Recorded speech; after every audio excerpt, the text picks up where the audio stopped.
नमस्ते नमस्ते। तो बोलते हैं जी बच्चा जो है ये परेशान कर रहा है, क्या करें?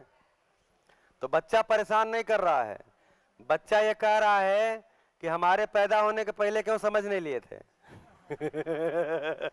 हाँ, अब बैठ के पढ़ रहे हो, पहले ही पढ़ लिए होते। हम दुनिया में आए उसके पहले आपको समझदार हो जाना चाहिए था, आप हुए ही नहीं। चलिए बढ़िया, हाँ जी बढ़िया। चलिए अब इसको मिटा दे भैया, यार थोड़ा सा ध्यान बनाए रखेंगे। हाँ जी, आपका ध्यान बना ही हुआ है, उसमें कोई गड़बड़ी नहीं है, थोड़ा सा और ध्यान बनाए रखेंगे क्योंकि एक कंटेंट अब नया थोड़ा सा इंट्रोड्यूस हो रहा है।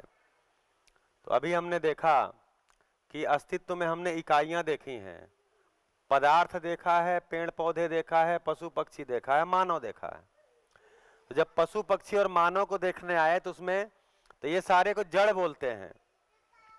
मानव का शरीर भी जड़ है, पशु पक्षी का शरीर भी जड़ है और पेड़ पौधे भी जड़ हैं, ठीक है। फिर हमने एक इकाई और देखी, चैतन्य, जिसको जीवन बोला। तो इससे हमारा परिचय हुआ, चैतन्य जिसको बोल रहे हैं वो जीवन है। जड़ कैसा देखा? तो जड़ को हमने देखा कि जड़ की मूल इकाई क्या है? परमाणु, एटम। कोई भी पदार्थ का जो मूल इकाई है वो एटम है। तो बहुत सारे एटम मिलते हैं तो मॉलिक्यूल बनते हैं, अणु बनते हैं, और बहुत सारे अणु मिलकर अणुरचित पिंड बनते हैं।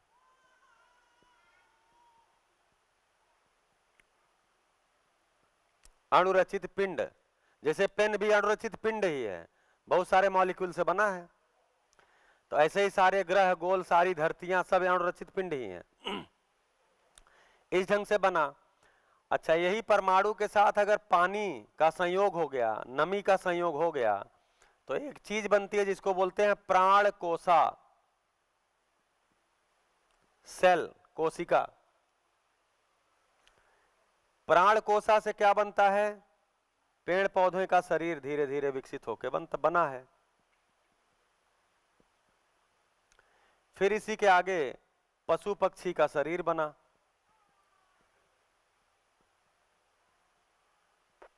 और इसी के आगे एक और रचना हुई जिसका नाम है मानव शरीर बना। तो जड़ इकाई के रूप में हमने पहचाना, तो इतना पहचाना तो अणुरचित पिंड को ही हम पदार्थ अवस्था बोल रहे हैं, पेड़ पौधों को प्राण अवस्था बोल रहे हैं, पशु पक्षी के शरीर को जीवन चलाता हुआ इसको हम जीव अवस्था बोलते हैं, मानव शरीर को जीवन चलाता हुआ इसको हम ज्ञान अवस्था बोलते हैं। इस ढंग से हमने अभी कुछ वास्तविकताओं को पहचाना है। तो ये पूरे के पूरे को बोलते हैं पदार्थ अवस्था।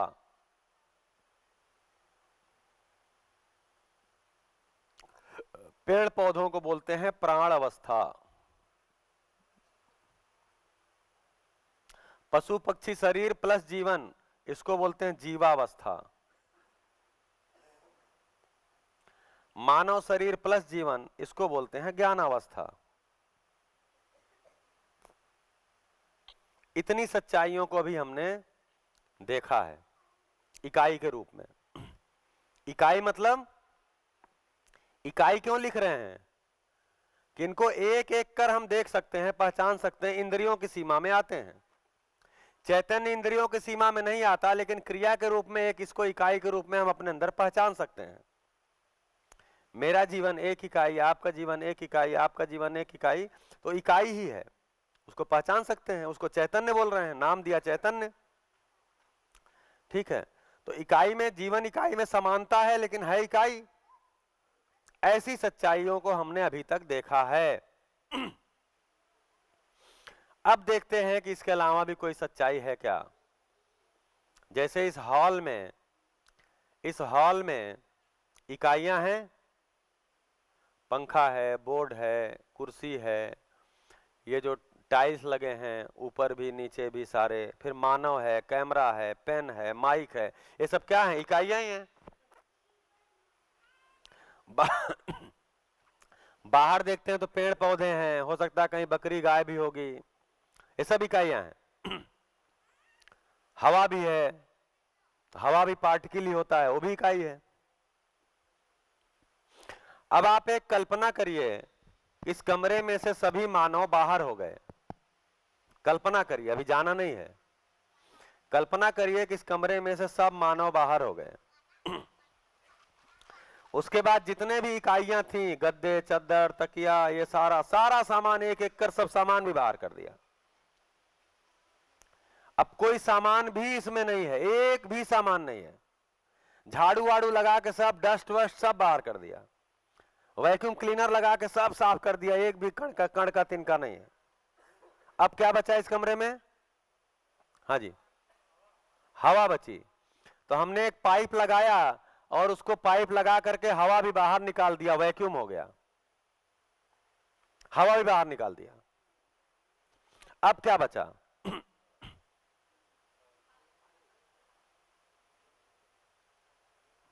हाँ, तो जो नए लोग हैं वो बताएंगे। अब क्या बचा? कुछ बचा भी कि नहीं बचा? क्या बचा? नियति, क्या बचा? हाँ, आपको नहीं बोल रहे हैं, नए लोग जो पहली बार शिविर कर रहे हैं।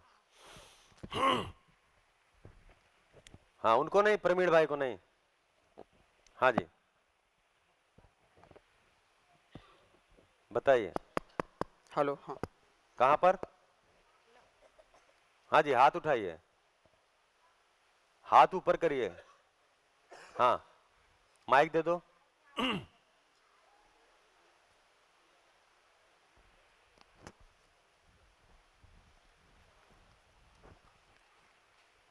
हेलो। जी, शून्य शून्य अवकाश बोलते हैं। हाँ, शून्य बोलने से क्या पकड़ में आ रहा है? कुछ नहीं। कुछ नहीं, तो बोलिए ना, कुछ नहीं बचा। कुछ नहीं, अभी शून्य को हम कुछ नहीं बोलते हैं। कुछ नहीं का मतलब खाली। खाली, खाली जगह। हम्म।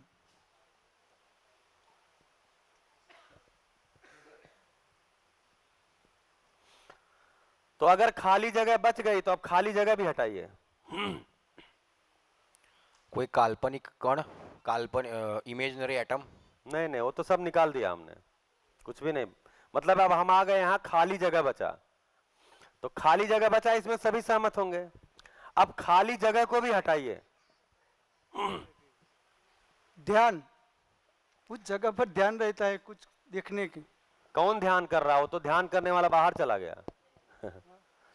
हम आप बोले ना कि खाली जगह बचा। हाँ, तो हम अभी उस खाली जगह को देखने। इस हॉल की? हाँ। हाँ, तो धरती तो मतलब जैसे धरती को अभी हटा नहीं रहे हैं ना, ये जमीन बची है, छत भी बचा है, दीवार भी बची है, वो तो बचा ही है, लेकिन इनके बीच में क्या बचा? तो लोग ये कह रहे हैं, स्पेस भी बोलते हैं, भाई बोलते हैं ना, स्पेस है कि नहीं है, मतलब खाली जगह है कि नहीं है। तो मैं ये कह रहा हूं अब खाली जगह भी हटाइए। हाँ, एक ही माइक है क्या आज? पूर्ण स्वरूप है? पूर्ण स्वरूप। हाँ, मैं कह रहा हूं खाली जगह भी हटाइए। अब वो तो प्रश्न चला गया कि क्या बचा, वो तो प्रश्न उत्तरित हो गया। प्राण कोश है। कहाँ यहाँ प्राण कोशा है? अरे प्रश्न आगे बढ़ गया। क्या बढ़ गया? ये बात तो सबको पची गई कि अब कुछ नहीं बचा, खाली जगह है। कल्पना। तो मैं कह रहा हूं खाली जगह भी हटाइए। कल्पना। हटा सकते हैं कि नहीं हटा सकते? क्यों? हटाइए। अगर हटाने की कोशिश करेंगे तो क्या होगा? अगर कल्पना में ही हटा रहे हैं खाली जगह तो क्या होगा? तो फिर हॉल का अस्तित्व ही नहीं रहेगा, हॉल बना ही नहीं रहेगा। खाली जगह हटाइए। अब खाली जगह हटा दिया तो हॉल का कोई स्वरूप रहेगा? हेलो। अच्छा, हॉल को मान लीजिए गिरा भी दिया तो भी जगह रहेगी कि जगह हट जाएगी? जगह तो भी रहेगी। तो मेरा अगला प्रश्न ये है कि क्या खाली जगह कोई वास्तविकता है? हाँ जी, कहां पर? अच्छा, हाँ। तो अब मेरा अगला सवाल है कि क्या खाली जगह भी कोई वास्तविकता है?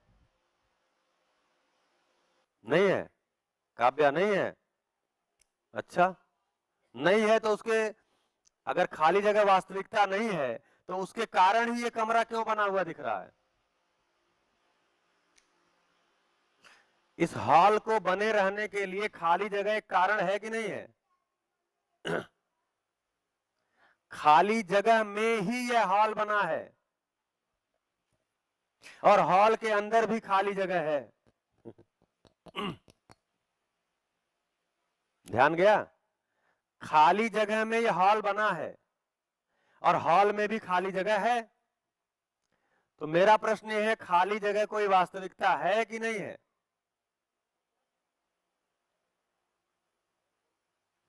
इतनी सारी बात कर रहे हैं, इसका मतलब वास्तविकता है कि नहीं है? आप जांच के देखिए। अगला प्रश्न, ये खाली जगह इस हॉल में है कि बाहर भी है? बाहर भी है। तो कौन सी ऐसी जगह है जहां जगह नहीं है?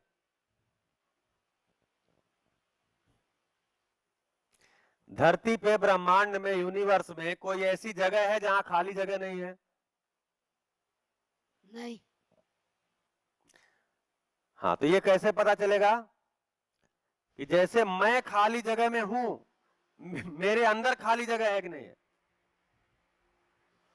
या और उसको छोटा करते हैं, ये पेन खाली जगह में है, पेन के अंदर खाली जगह है कि नहीं है? कैसे आपको पता चल रहा है? क्योंकि इसके अंदर इंक है और मूव कर रही है, तो मूव करने का मतलब खाली जगह होगी तभी मूव कर रही है। अच्छा, फिर इंक के अंदर भी खाली जगह है कि नहीं है? कैसे? हाँ, लेकिन जो इंक के पार्टिकल हैं, उन इंक के पार्टिकल के अंदर भी खाली जगह है कि नहीं है? हाँ जी, हाँ, पीछे पीछे।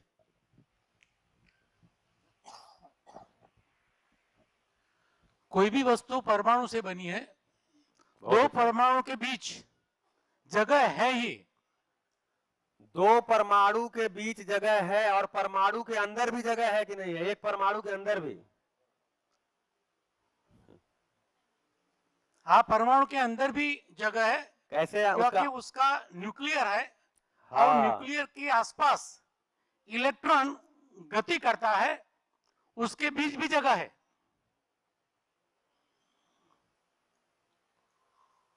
तो परमाणु का स्वरूप क्या है? एक न्यूक्लियस होता है और उसके चारों तरफ कुछ कण घूमते रहते हैं।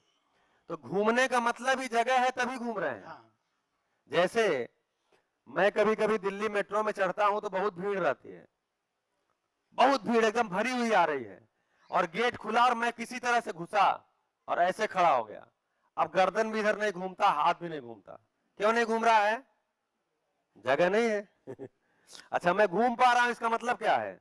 जगह है। तो परमाणु के अंदर अगर इलेक्ट्रॉन घूम रहे हैं, इसका मतलब एक परमाणु के अंदर भी जगह है। और एक परमाणु के अंदर कितनी जगह मालूम है?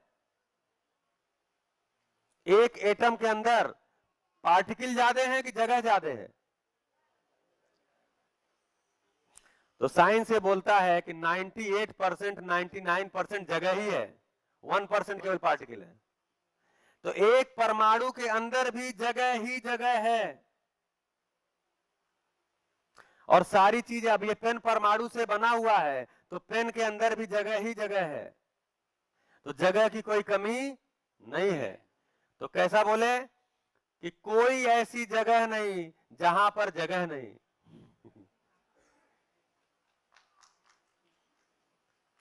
कोई ऐसी जगह नहीं जहां पर जगह नहीं। फिर ये जगह कहां तक है, इसकी कोई सीमा का पता है? ब्रह्मांड अनंत है। हाँ सभी जो ब्रह्मांड की जो कोई ग्रह उपग्रह सब घूमते रहते हैं। उसके अंदर ही। हाँ, ब्रह्मांड अवकाश। हाँ। अवकाश में बहुत कोई अच्छा। भी वस्तु ऐसी नहीं है हम्म, जो भ्रमण नहीं करती है।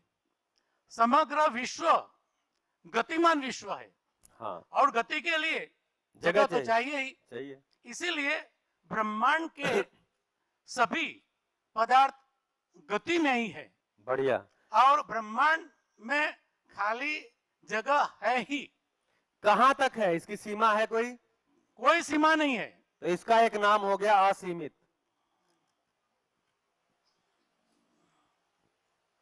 हाँ 1 मिनट बस नियति, वो कनेक्ट डिस्कनेक्ट हो जाएगा। पहले चर्चा किया था कि ये जगह जो है ये हर जगह है। तो कोई चीज जब हर जगह होती है तो बोलते हैं यह चीज व्याप्त है, मतलब बाहर भी है और अंदर भी है, तो व्याप्त है। व्याप्त है इसलिए इसका एक नाम व्यापक भी है। व्यापक, व्यापक का मतलब ही है जो सब जगह हो। हाँ जी अब बोलो। उन्होंने बता दिया, पर जब तक मूवमेंट है तब तक जगह है, ऐसा हम सोच सकते हैं। और मूवमेंट है ही है, बाहर भी अंदर भी है, सब जगह मूवमेंट ही मूवमेंट है। तो मेरे शरीर में भी जगह ही जगह है। तो लोग बताते हैं, साइंस बताता है कि अगर शरीर को कंप्रेस कर दिया जाए, दबा दिया जाए, तो जो मांस है वो केवल 250 ग्राम ही है। चाहे मोटा शरीर हो दुबला शरीर हो, उसको कंप्रेस कर दिया जाए तो जो पार्टिकल मिलेंगे, मतलब आप कोशिश मत करिएगा। हाँ, लेकिन वो अगर दबा दिया जाए, प्रेस कर दिया जाए, स्पेस को कम कर दिया जाए, बिल्कुल कंप्रेस कर दिया जाए, तो 200-250 ग्राम ही मांस है हमारे में। तो कुल मिला के मेरे शरीर में भी जगह ही जगह है। तो 2-3 चीजें पकड़ में आई। क्या पकड़ में आई? कि जगह नाम की भी कोई वास्तविकता है। तो अगर अस्तित्व को देखेंगे तो उसमें इकाई भी है और स्पेस भी है, मतलब खाली जगह है। अब कुछ नहीं की जगह खाली जगह भी है। तो अगर पूरे अस्तित्व को देखेंगे तो इकाई भी है और खाली जगह भी है। इकाई हर जगह हो कोई जरूरी नहीं है, लेकिन स्पेस हर जगह है। जैसे कोई ऐसी जगह है बताइए जहां कोई इकाई ना हो।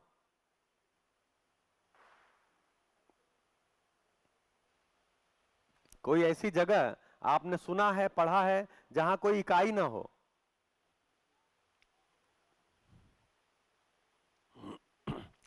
जहां कोई यूनिट ना हो, भौतिक रासायनिक चीज ना हो और जगह हो। ब्लैक होल, ब्लैक होल भी अभी काल्पनिक ही है।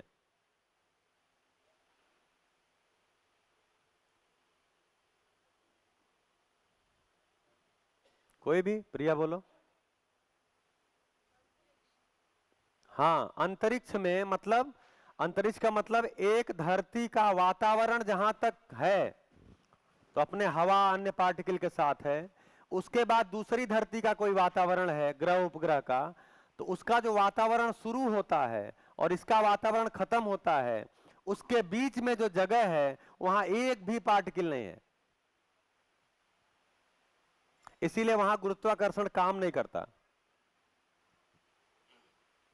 इसीलिए एक धरती से दूसरी धरती पे जब सैटेलाइट छोड़ना होता है तो उसको एस्केप वेलोसिटी देते हैं कि वो हमारे गुरुत्वाकर्षण से इतनी स्पीड मिल जाए, उसका बोला 11.2 किलोमीटर पर आवर, उतनी स्पीड मिल जाए पर सेकंड, 11.2 किलोमीटर पर सेकंड।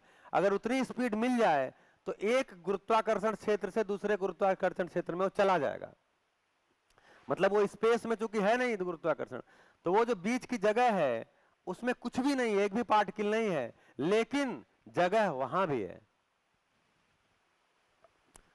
तो इकाई हर जगह हो ये जरूरी नहीं है, लेकिन स्पेस कोई भी ऐसी जगह नहीं है जहां स्पेस नहीं है। अब इसका अगला प्रश्न। सर, हाँ जी। ब्लैक होल की जो बात की, तो कोई भी ग्रह है वो नष्ट होता है तब ब्लैक होल में चला जाता है, तो बात सही है। ब्लैक होल और मैंने भैया, आपने कहा कि वो काल्पनिक है, तो काल्पनिक नहीं है, वो सच बात है। हाँ तो जिन्होंने कहा उनसे पूछिए ना, मैं ब्लैक होल नहीं बोला हूँ। हाँ, मैं जो बोला नहीं उसकी जिम्मेदारी मैं कैसे लूंगा? ये सही बात है कि नहीं? जिस चीज को मैं नहीं बोला कि ब्लैक होल कोई रियलिटी होती है, तो उसकी जिम्मेदारी मैं नहीं ले सकता। हाँ, मैं स्पेस की जिम्मेदारी लेता हूं, क्योंकि आपको उसके बारे में मैं बात कर पा रहा हूं। स्पेस है, स्पेस है, स्पेस है, कितना है, कितना है, असीमित है। कहां है, कहां है, हर जगह है। आप इसको जांच सकते हैं जी। ब्लैक होल ऐसी परिस्थिति है कि जहां इतना बड़ा गुरुत्वाकर्षण बल होता है जिससे वहां से प्रकाश भी बाहर नहीं निकल सकता है, और गुरुत्वाकर्षण के कारण दो तारे होते हैं, उस पर इतना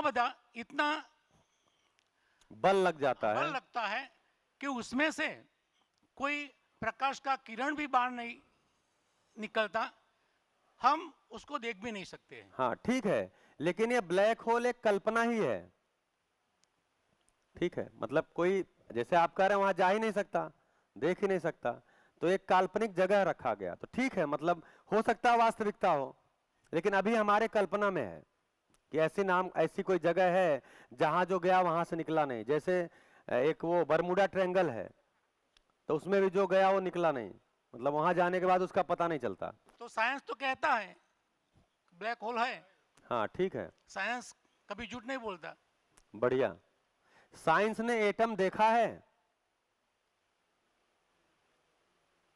साइंस ने परमाणु देखा है? अब परमाणु तो देखा ही होगा ना। नहीं देखा है। वो हाँ अति सूक्ष्म है, हाँ, लेकिन उसका लेकिन अनुभव तो परमाणु किया को हो- मानता है। हाँ अनुभव तो किया होगा ना। कुछ नहीं किया है।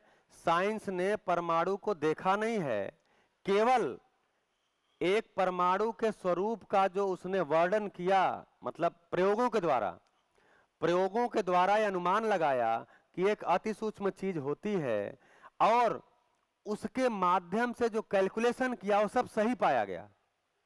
मैं उसको नकार नहीं रहा हूं, लेकिन एटम को देखा नहीं है। तो वैसे ही ब्लैक होल को देखा नहीं है, ब्लैक होल के बारे में जो कल्पना किया उसको सही पाया है। लेकिन हम जो यहां बात कर रहे हैं, हम स्पेस की बात कर रहे हैं। स्पेस को तो हम देख भी सकते हैं, महसूस भी कर सकते हैं, हम उस चर्चा पे आ रहे हैं। अभी ब्लैक होल को पहचानने की सभा नहीं है ये, उसकी सभा कर लेंगे कभी। मतलब आपका ध्यान वो चाणक्य के प्रश्न के नाते गया, अच्छी बात है, आपने थोड़ा स्पष्टीकरण कर दिया।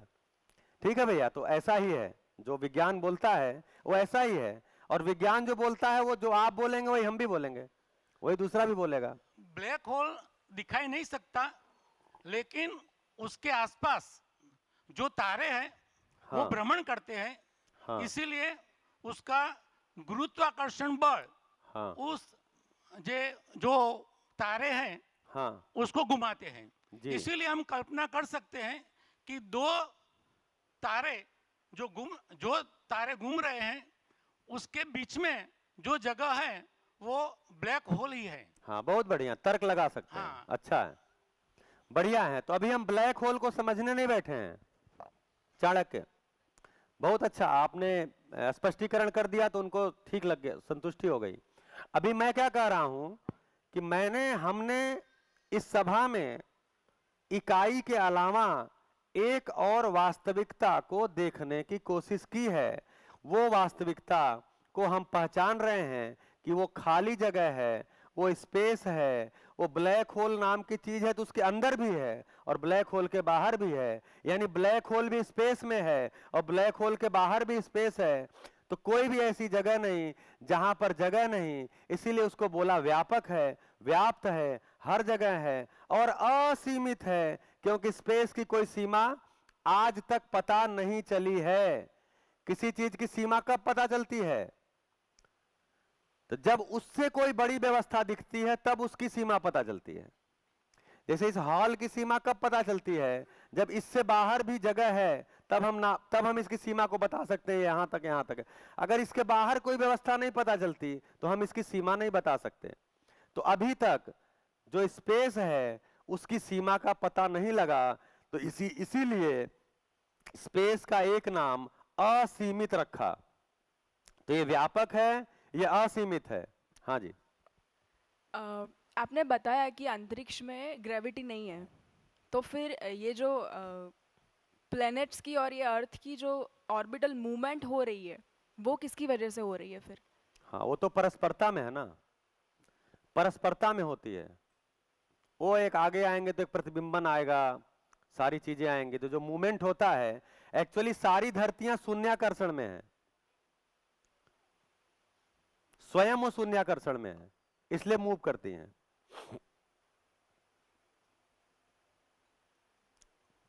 सूरज और धरती की कोई परस्परता है, उस परस्परता में मूवमेंट होता है। जैसे न्यूक्लियस है और उसके बाहर इलेक्ट्रॉन है, उनकी एक परस्परता है, उसमें मूवमेंट होता है। तो देखिए, जो एटम में होता है वही बाहर भी होता है। तो एक एटम के अंदर एक न्यूक्लियस है और उसकी परस्परता में पार्टिकल है और एक मूवमेंट होता है। वैसा ही सोलर सिस्टम में जाएंगे तो सोलर सिस्टम में एक कोई केंद्र में होता है, उसकी परस्परता में पार्टिकल मोशन करते हैं। और जैसे ही धरती है तो और उसके उपग्रह हैं तो उनकी परस्परता में, चंद्रमा है तो धरती और चंद्रमा की परस्परता में मूवमेंट होता है। ऐसे ही एक सोलर सिस्टम दूसरी सोलर सिस्टम, मतलब सूरज में, सूरज गति करता है कि नहीं करता है? हाँ जी, माइक दीजिए।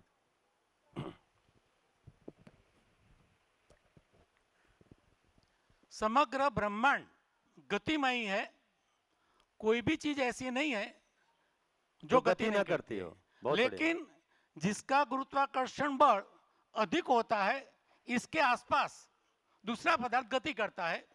पृथ्वी का गुरुत्वाकर्षण बल अधिक है, इसीलिए पृथ्वी के आसपास चंद्र गति करता है। पृथ्वी और चंद्र उससे भी ज्यादा सूर्य का गुरुत्वाकर्षण बल है, इसीलिए पृथ्वी उसके आसपास करता चंद्र है। समेत सूर्य के आसपास परिभ्रमण बहुत अच्छा, इसको साइंस में बहुत अच्छे ढंग से समझाए हैं। मैं भी उधर जाना नहीं चाह रहा था, हमको क्या पता था आपका साइंस ही कमजोर होगा। जैसे एक चद्दर इस पूरे हॉल में तान दिया जाए, बहुत सारे लोग ऐसे पकड़ लें और टाइट हो, और उसके बीच में एक गोला छोड़ दिया। तो जब बीच में गोला छोड़ते हैं तो कहीं पे जाके थोड़ा सा दबा देता है। जैसे मान लिया यहाँ छोड़ा, यहाँ थोड़ा सा वो दब गया चद्दर। तो जब चद्दर वो दब गया, हाँ जी, जब वो चद्दर दब गया तो अब स्लोप बन गया। अब उस स्लोप में जो चीजें आएंगी वो उसकी तरफ लुढ़क के आएंगी। लेकिन दूसरी जगह दूसरा गोला है, उसके स्लोप में, फिर कोई बड़ा गोला है, उसके स्लोप में बहुत चीजें आ रही हैं। वही चीज आप बताने की कोशिश कर रहे हैं कि जिसके गुरुत्वाकर्षण में जो आता है उसके चारों तरफ गति करता है। ठीक है, बढ़िया, ये तो विज्ञान में बढ़िया से लिखा है। हेलो, आपसे और बात भी कर सकते हैं। हाँ जी, इधर हाथ उठाइए। हाँ, આપણે એવું માનીએ છીએ કે વિજ્ઞાનથી આ બધું ચાલે છે, ગુરુત્વાકર્ષણથી ચાલે છે, તો એ ગુરુત્વાકર્ષણને ચલાવનાર કોણ છે? ગુરુત્વાકર્ષણને ચલાવનાર કોઈક તો હશે ને? गुरुत्वाकर्षण को चलाने वाला कोई है? हाँ, वो कौन है? कोई नहीं है, नियम है। गुरुत्वाकर्षण एक नियम है फिर नियम कौन चलाता है? भाई। एक गुरु है, एक लघु है। गुरु लघु की तरफ आकर्षित है, बस उसमें नियम यही है। गुरुत्वाकर्षण मतलब कोई गुरु है। जैसे इस धरती पे धरती से बड़ा कोई ठोस नहीं है। हाँ जी, इस धरती के, सुन रहे हैं आप? हाँ, नहीं तो बोलने के बाद फिर दूसरे कुछ में चले जाएंगे। इस धरती पे धरती से बड़ा कोई ठोस नहीं है, इसीलिए जितने भी ठोस हैं वो इस धरती की तरफ आकर्षित हैं। फिर द्रव का क्या है? तो द्रव में भी ठोस है, द्रव के अंदर भी पार्टिकल है, वो भी आकर्षित है। आप देखिए, वायुमंडल ऊपर की तरफ है, इसलिए कोई चीज हल्की होती है तो कहां जाती है? उसका गुरु ऊपर की तरफ, मतलब गुरुत्वाकर्षण। तो मतलब वो विरल माध्यम है ना। तो इसको समझने के लिए जाएंगे तो विज्ञान में भी सारी चीजें बताई हुई है कि गुरुत्वाकर्षण क्या चीज है। तो एक पार्टिकल का दूसरी पार्टिकल की तरफ आकर्षित होने का एक बल है, वो बल काम करता है। वो बल काम करता है, उसके कारण वो आकर्षित है, गति करता है। ये तो सारा विज्ञान में है ही है। हेलो। हाँ जी।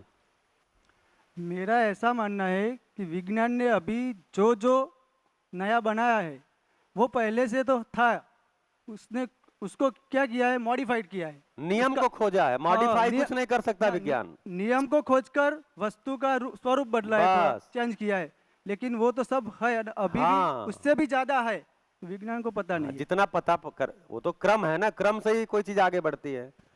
विज्ञान एक समय जैसे एटॉमिक मॉडल में जाएंगे तो एक समय में विज्ञान ने एक मॉडल माना, आगे जाके उस मॉडल को बदला, आगे जाके बदला, हो सकता है आगे जाके कोई और नया निकल जाए। लेकिन अभी जितना मॉडल चल रहा है उसके आधार पे जितने भी कैलकुलेशन है वो सही पाए जा रहे हैं, उससे जो भी चीज बना रहा है परफेक्ट वर्क कर रहा है वो, तो इसलिए उस मॉडल को सही माना गया, चल रहा है। तो विज्ञान क्या करता है, नियमों की पहचान करता है। नियम है, नियम है और नियम अरूपात्मक है। नियम का कोई रूप होता है? जैसे गुरुत्वाकर्षण बोल रहे हैं तो ये रूपात्मक है कि अरूपात्मक है? अरूपात्मक है। जैसे एक चुंबक है और एक लोहा है, तो लोहा चुंबक को खींच रहा है, ये आकर्षण है, तो लोहा भी रूपात्मक है, चुंबक भी रूपात्मक है, लेकिन इनके बीच में जो आकर्षण है वो अरूपात्मक है। तो उस अरूपात्मक चीज को पकड़ने की कोशिश कर रहे हैं। ये व्यापक क्या है? व्यापक खाली जगह, स्पेस, क्या चीज है? अरूपात्मक है, अरूपात्मक है। और ये सब में बराबर, जैसे व्यापक, व्यापक हमको जितना प्राप्त है उतना ही आपको भी प्राप्त है, उतना ही आपको कि मुझे ज्यादा है आपको कम प्राप्त है। मतलब व्यापक देखेंगे तो एक समान है या कहीं कम है कहीं ज्यादा है। स्पेस जिसको बोल रहे हैं, स्पेस इस हॉल में अगर देखें तो इस हॉल में स्पेस एक समान है या कहीं ज्यादा है कहीं कम है? एक समान है। इसीलिए इसका नाम रखा साम्य, कि व्यापक साम्य है। दूसरा चीज, मैं आपको देख पा रहा हूं, मैं इस कैमरे को देख पा रहा हूं, मैं इस पेन को देख पा रहा हूं, आप इस बोर्ड को देख पा रहे हैं। क्यों देख पा रहे हैं? बीच में स्पेस है कि नहीं है? लेकिन फिर भी आप देख पा रहे हैं। क्यों देख पा रहे हैं? क्योंकि स्पेस पारदर्शी है, ट्रांसपेरेंट है।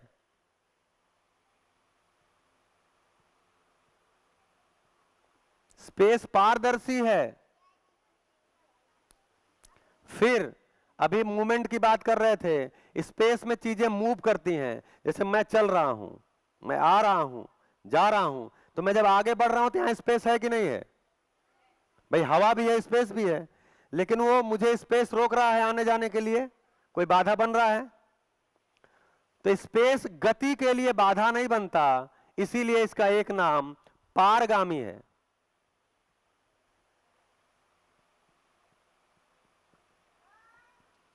स्पेस पारगामी है, मतलब मेरे भी आर पार है तभी मैं गति कर रहा हूं, आपके भी आर पार है तो मेरे आर पार है, हर इकाई के आर पार है।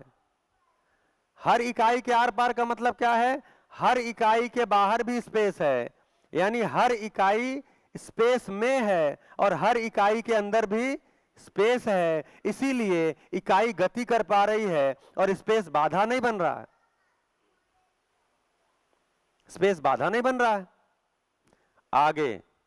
आगे देखेंगे, ये सारा जिसको हम बोल रहे हैं, ये पदार्थ है, ये पेड़ पौधे हैं, ये पशु पक्षी हैं, मानव है, ये इस धरती के ऐश्वर्य हैं। हम सब कुछ इसी से पा रहे हैं, सुविधा और सुख इसी से पा रहे हैं। तो ये सारे के सारी जो इकाइयां हैं, इन्हीं को हम ऐश्वर्य बोलते हैं, कि पूरा धरती, पूरा ब्रह्मांड ऐश्वर्य से भरा हुआ है। और पूरे ऐश्वर्य के आर पार कौन है? जो ये सारा ऐश्वर्य है, इसके आर पार कौन है? स्पेस है। इसलिए हो सकता है एक परंपरा ने इसका नाम ईश्वर रख दिया हो।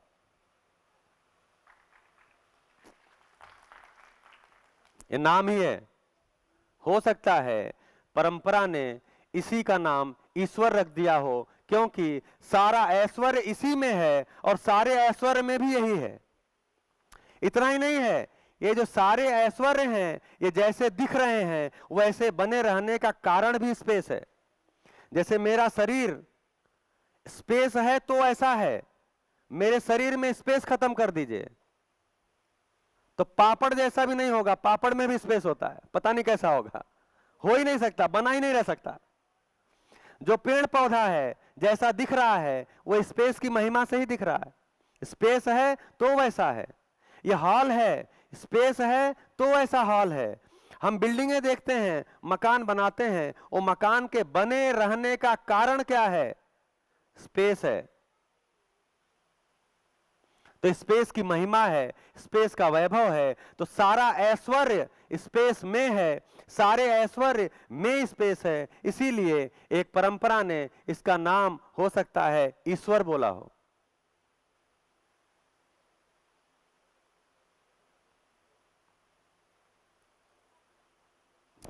फिर शिविर चलता है तो उसमें कुछ मुस्लिम भाई भी आते हैं, दिल्ली में ज्यादा मुस्लिम भाइयों से परिचय हुआ तो उन्होंने कहा कि अल्लाह नाम की जो वस्तु बताई गई है उसका मतलब भी कोई फैली हुई चीज को बोला गया है जिसका लिमिट ना हो। अल्लाह जिसका लिमिटलेस, बोले लिमिटलेस, तो हो सकता है एक परंपरा ने उसका नाम अल्लाह के रूप में रखा हो। तो देखिए जब वस्तु पकड़ में आती है तब गाना भी पकड़ में आता है, ईश्वर अल्लाह तेरे नाम। वस्तु पकड़ में नहीं आती तो कोई गाना पकड़ में नहीं आता, फिर मानना होता है।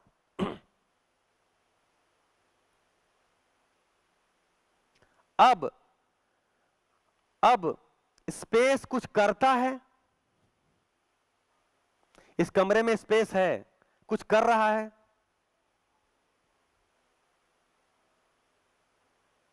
मैं कुछ कर रहा हूं, ये पेन कुछ कर रहा है, पंखा कुछ कर रहा है, ईंट है कुछ कर रहा है, उसके अंदर का एटम कुछ कर रहा है, गति हो रही है, लेकिन स्पेस कुछ कर रहा है? उपलब्ध है, कर नहीं रहा है।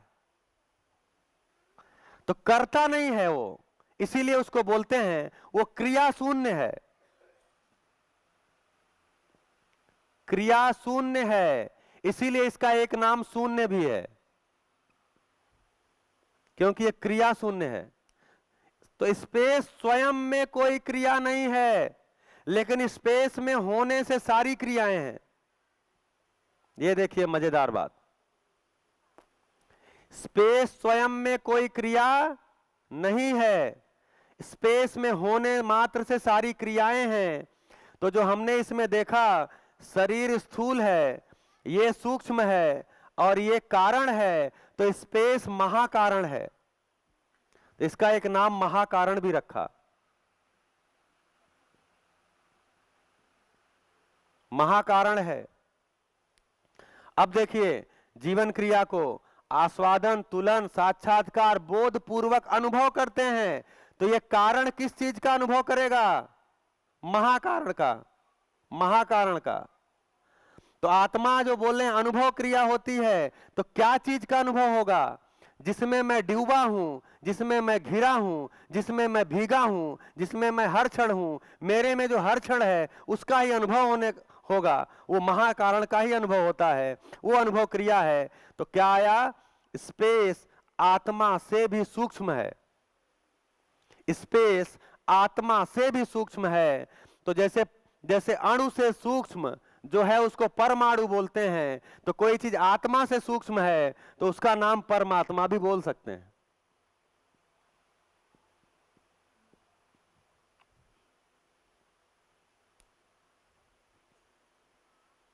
तो आत्मा स्पेस का अनुभव करती है। तो अभी जीवन क्रिया अधूरी थी, अब सत्य आया। तो सत्य क्या आया? न्याय दृष्टि, धर्म दृष्टि, सत्य दृष्टि। तो सत्य क्या आया? स्पेस। और स्पेस क्या है? तो अभी किसी चीज को देखेंगे तो क्या होगा? जैसे मैं हूं, तो मैं स्पेस सहित हूं कि मैं केवल शरीर और जीवन हूं? मतलब मेरा जीवन है तो स्पेस सहित है या केवल जीवन है? मेरा शरीर है तो स्पेस सहित है कि मेरा शरीर है केवल? पेड़ पौधे हैं तो केवल पेड़ पौधे हैं या स्पेस सहित हैं? तो एक भाषा बनती है कि समग्र जो अस्तित्व है यह सह अस्तित्व है। अकेले इकाई का अस्तित्व नहीं है, इकाई के साथ स्पेस है ही है, इकाई स्पेस में है ही, इकाई में भी स्पेस है, तो अस्तित्व सह अस्तित्व है। और ऐसा पहचानते भी हैं। जैसे गुड़ है, गुड़ तो गुड़ का एक रूप होता है, लेकिन किसी ने अगर कभी गुड़ देखा नहीं है तो क्या बोलेगा? बोलेंगे क्या चीज है? तो आप बोलेंगे गुड़ है, बोलेगा हाँ गुड़ है। तो क्या हो गया? गुड़ है। तो आप बोलेंगे मीठा होता है, बोले कहाँ मीठा होता है, ये तो दिख नहीं रहा मीठा होता है। तो मीठापन दिखता है? नहीं दिखता है। तो कैसे पता चलता है? जब उसकी जीभ से परस्परता होती है। तो मीठापन रूपात्मक नहीं है, गुण रूपात्मक है, लेकिन उसकी मिठास अरूपात्मक है। मिर्ची रूपात्मक है, उसका तीखापन अरूपात्मक है। करेला रूपात्मक है, उसका कड़वापन अरूपात्मक है। ऐसे देखते जाइए, हर इकाई रूपात्मक अरूपात्मक का सह अस्तित्व है। ये पंखा चल रहा है तो पंखा रूपात्मक है, लेकिन जो चल रहा है उसमें एक नियम है। नियम क्या है? अरूपात्मक है। तो जो पंखा चल रहा है वो रूपात्मक अरूपात्मक के सह अस्तित्व में चल रहा है, नहीं तो चलेगा ही नहीं। तो आप देखेंगे रूपात्मक अरूपात्मक का सह अस्तित्व है। जैसे जैसे आप रोड पे जा रहे हैं, अभी ये बच्चा पंखे के साथ, पंखा रूपात्मक था, बच्चा भी रूपात्मक था, और उसमें एक घटना हो गई और उसको चोट लग गई। तो घटना क्या हुई? नियम से हुई कि बिना नियम के हुई? जो घटना हुई, जिसको दुर्घटना बोल रहे हैं, वो नियम से हुई कि बिना नियम के हुई? नियम से हुई। कोई चलती हुई चीज है, उसमें कोई चीज लगाई जाएगी तो वो चीज क्या होगी? कोई अव्यवस्था पैदा होगी। तो केवल घटना को देखेंगे, तो केवल घटना को देखेंगे तो रूपात्मक पता चलता है। घटना को नियम सहित देखेंगे तब आप सह अस्तित्व को देख पाएंगे। तो हम क्या करते हैं? मानव को देखते हैं, मानव को देखते हैं, मूल्य को नहीं देख पाते। मानव को देखते हैं, पूरकता को नहीं देख पाते। रूपात्मक देखते हैं, अरूपात्मक गायब है, इसीलिए हम पूरा जी नहीं पाते। यही हमारा अधूरापन है, हम सह अस्तित्व पूर्वक जी नहीं पाते। और कोई भी ऐसी घटना, कोई भी ऐसी वस्तु नहीं है जो रूपात्मक और अरूपात्मक के सह अस्तित्व में ना हो। और आगे का देखिए कि मैं जिसमें डूबा हूं, तो मैं स्पेस में डूबा हूं। डूबा का मतलब इससे निकल ही नहीं सकता मैं। क्यों नहीं निकल सकता? क्योंकि इसकी सीमा का ही पता नहीं है। तो जिस चीज की सीमा का पता नहीं है उससे निकल के कैसे जाएंगे? इसका मतलब मैं स्पेस में डूबा हूं और मैं स्पेस में भीगा हूं, स्पेस से भीगा हूं। भीगा का मतलब कि मेरे कण कण में स्पेस है। भीगा मतलब क्या हुआ? एक कपड़ा है, उसको पानी में डाले तो भीग गया। भीगने का मतलब क्या हुआ? कि कपड़े के कण कण में भी पानी चला गया तो भीग गया। तो मैं स्पेस में डूबा हूं, मैं स्पेस में भीगा हूं और मैं स्पेस से घिरा हूं। मेरे चारों तरफ स्पेस ही है। तो जिस चीज में मैं डूबा हूं, जिस चीज में मैं भीगा हूं, जिस चीज से मैं घिरा हूं, शरीर रूप में भी, जीवन रूप में भी, वैसा ही मेरी चाहत बन जाती है, वैसी ही मेरी चाहत बन जाती है। तो जो चैतन्य इकाइयां होती हैं, चाहत उनमें होती है। तो मैं चूंकि स्पेस में डूबा हूं, स्पेस में भीगा हूं, स्पेस में घिरा हूं, इसलिए मेरी चाहत क्या हो जाती है? मैं भी पारदर्शिता चाहता हूं, मैं भी पारगामियता चाहता हूं, मैं भी असीमितता चाहता हूं। इसीलिए मैं दूर दूर की चीजें देखना चाहता हूं, दूर दूर जाना चाहता हूं, फैलना चाहता हूं। क्योंकि मैं जिसमें डूबा हूं, जिसमें जिसमें भीगा हूं, जिससे घिरा हूं, वो असीमित है, फैली हुई है, वो पारदर्शी है। मैं भी पारदर्शिता चाहता हूं। जब जब अपारदर्शिता होती है मैं दुखी होता हूं, जब जब पारदर्शिता होती है मुझे खुशी होती है। मैं पूरी पारदर्शिता चाहता हूं, कंप्लीट पारदर्शिता चाहता हूं। इसीलिए मैं प्रेम पूर्वक जीना चाहता हूं। एक भी मानव ऐसा नहीं चाहता जो मेरे साथ संदिग्ध रूप में रहे। एक भी मानव धरती का मैं नहीं चाहता जो मेरे साथ संदिग्ध रूप में रहे। जो भी मानव के साथ मैं जीना चाहता हूं उसके साथ पारदर्शिता पूर्वक जीना चाहता हूं, अर्थात संबंध पूर्वक जीना चाहता हूं। ऐसा क्यों है? क्योंकि जो वस्तु है जिसमें मैं डूबा हूं, जिसमें मैं भीगा हूं, जिसमें मैं घिरा हूं, वो पारदर्शी है। कैसा? जब बढ़िया बोले तब बहुत बढ़िया बोलना है। तो क्या पकड़ में आया? स्पेस भी एक वास्तविकता है। तो अभी जो अस्तित्व है, अस्तित्व क्या पकड़ में आया? तो अस्तित्व में इकाइयां भी हैं और स्पेस भी है। तो बोले अस्तित्व क्या है? तो अस्तित्व वास्तव में सह अस्तित्व है।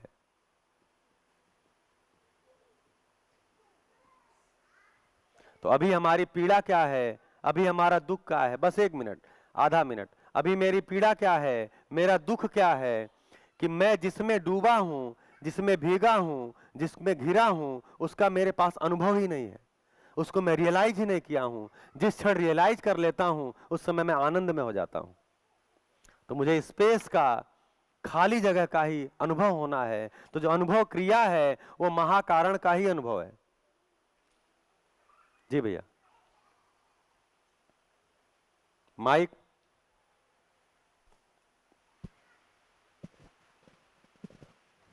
आज मुझे ये सब कुछ जान के ऐसा लगता है कि इन सब कुछ नियम के अधीन चलता है और नियम से ही सब कुछ है। तो ये नियम कहाँ से आया, कैसे बनता है नियम? मैं नियम के बारे में आपसे जानना चाहता हूँ। हाँ, कि आपने कहा कि पेड़ पौधों का, पदार्थ अवस्था का, सबका एक नियम होता है। तो बस सही बात है, आपसे हमें जान के खुशी हुई कि भाई ये सब कुछ सब नियम से चलता है, ऐसा कुछ भी नहीं होता। तो ये नियम कैसे बनता है, कैसे आया, सबसे पहले नियम कहाँ से आया? हाँ, वो मैं जानना चाहता हूँ। बढ़िया। ये प्रश्न इसलिए बनता है क्योंकि हमको एक मान्यता है, मतलब हमने सुन रखा है कि यह अस्तित्व बना है। तो जब कोई चीज बनी है तब ये लगेगा कि बनी है तो कहां से आई है, कौन बनाया है, कैसे नियम है। यहां क्या बोला जा रहा है? अस्तित्व है और है, इसलिए नियम है। पहले से ही नियम है। और क्या? आप क्या जान रहे हैं? आप बनाए हैं। जितने भी अल्टीमेट नियम हैं वो हैं और हैं। तो अस्तित्व है, अस्तित्व है, अस्तित्व है। अस्तित्व बना नहीं है, अस्तित्व खत्म नहीं होगा। धरती बनी है, धरती खत्म हो सकती है, मैं बना हूं क्योंकि पदार्थ अवस्था का नियम है। उसका जो स्वभाव है वो संगठन और विघटन है, अर्थात उसमें रचना विरचना होती है। लेकिन पूरा अस्तित्व, समग्र अस्तित्व है और है। तो ये अस्तित्व कहाँ से आया, मैं ये कहना चाहता हूँ सर। कहां से आया? कहां से आया तब प्रश्न बनेगा जब उससे बड़ी कोई व्यवस्था का पता चलेगा। जैसे पेन कहां से आया, तो जब इससे भी बड़ी कोई व्यवस्था का पता चलेगा। तो अस्तित्व कहां से आया? जब इससे बड़ा, इस घर में आप कहां से आए? जब कोई और घर होगा तब तो। जब अस्तित्व से बड़ा कोई घर का आज तक पता ही नहीं चला तो अस्तित्व कहां से आएगा? अस्तित्व से बड़ा हम बोल रहे हैं असीमित है, असीमित है, सीमा ही नहीं पता चली। तो जब उससे बड़ी कोई व्यवस्था हमको आज तक पता ही नहीं चली, फिर कहां से आई, प्रश्न कहां बनेगा?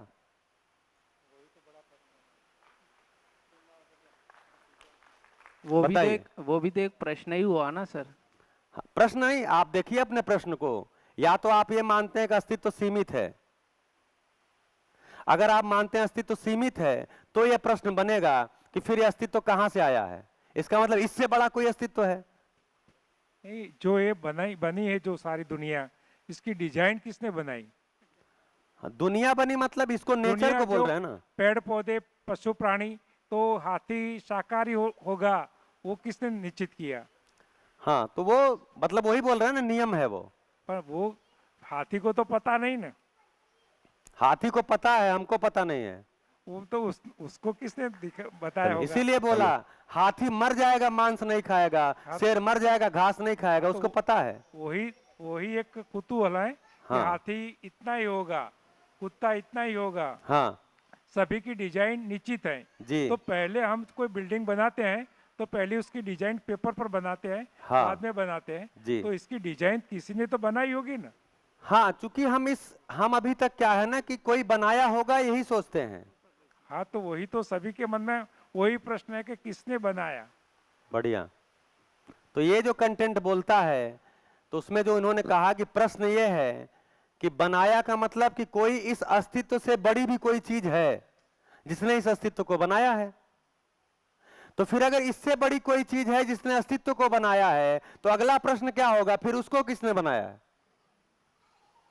फिर उसका प्रश्न जब उत्तरित होगा तो फिर अगला प्रश्न आएगा, उसको कौन बनाया है? अंतिम उत्तर मिलेगा नहीं।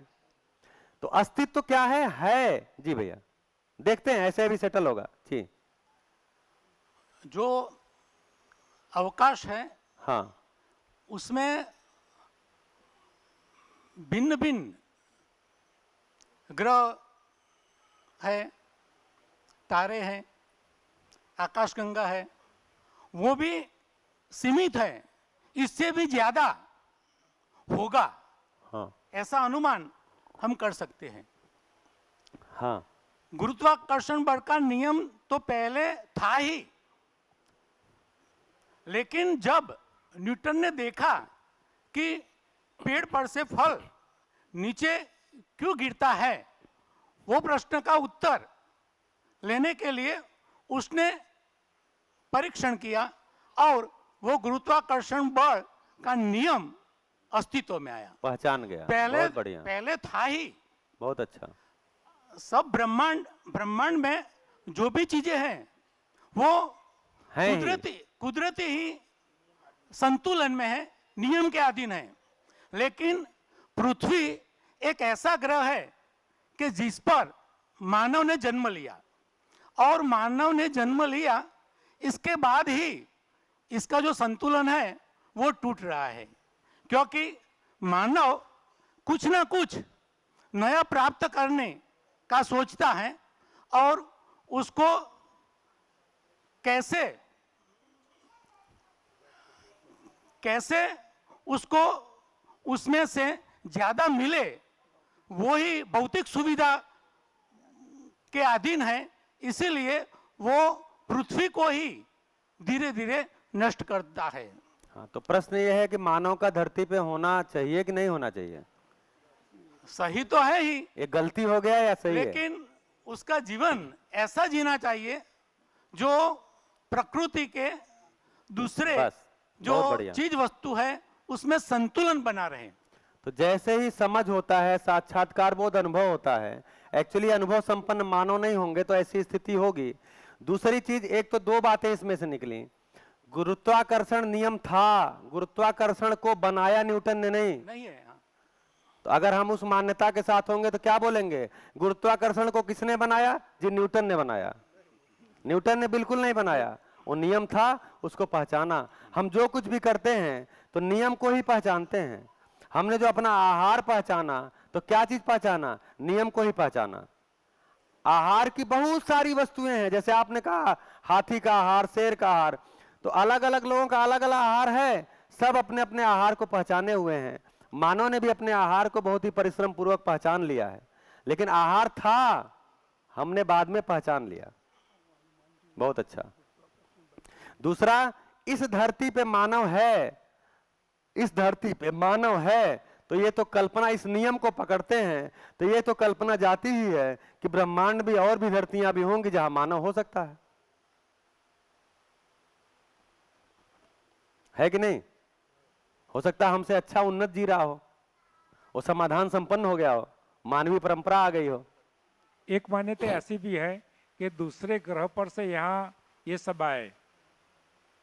हाँ ठीक है, मतलब धरती ही नहीं थी तो किसी ग्रह से ही तो आए होंगे ना।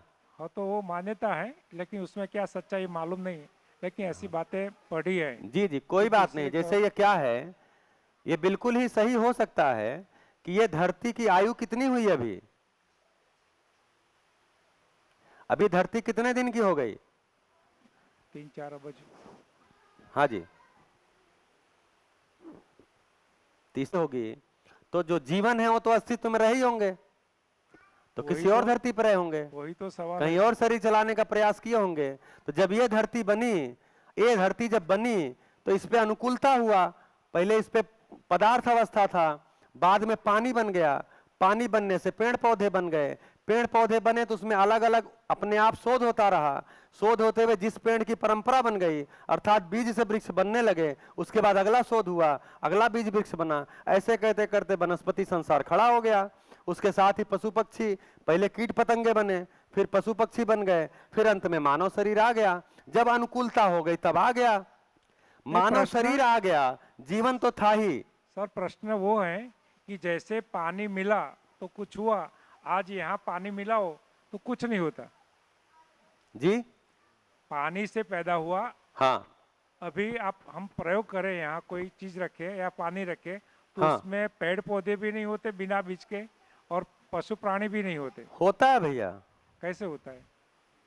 देखिए, तो जो वनस्पति जो प्राण कोशा बनी, एक्चुअली हम लोग शरीर केंद्रित जब सोचते हैं ना तो एक आयु सोचते हैं।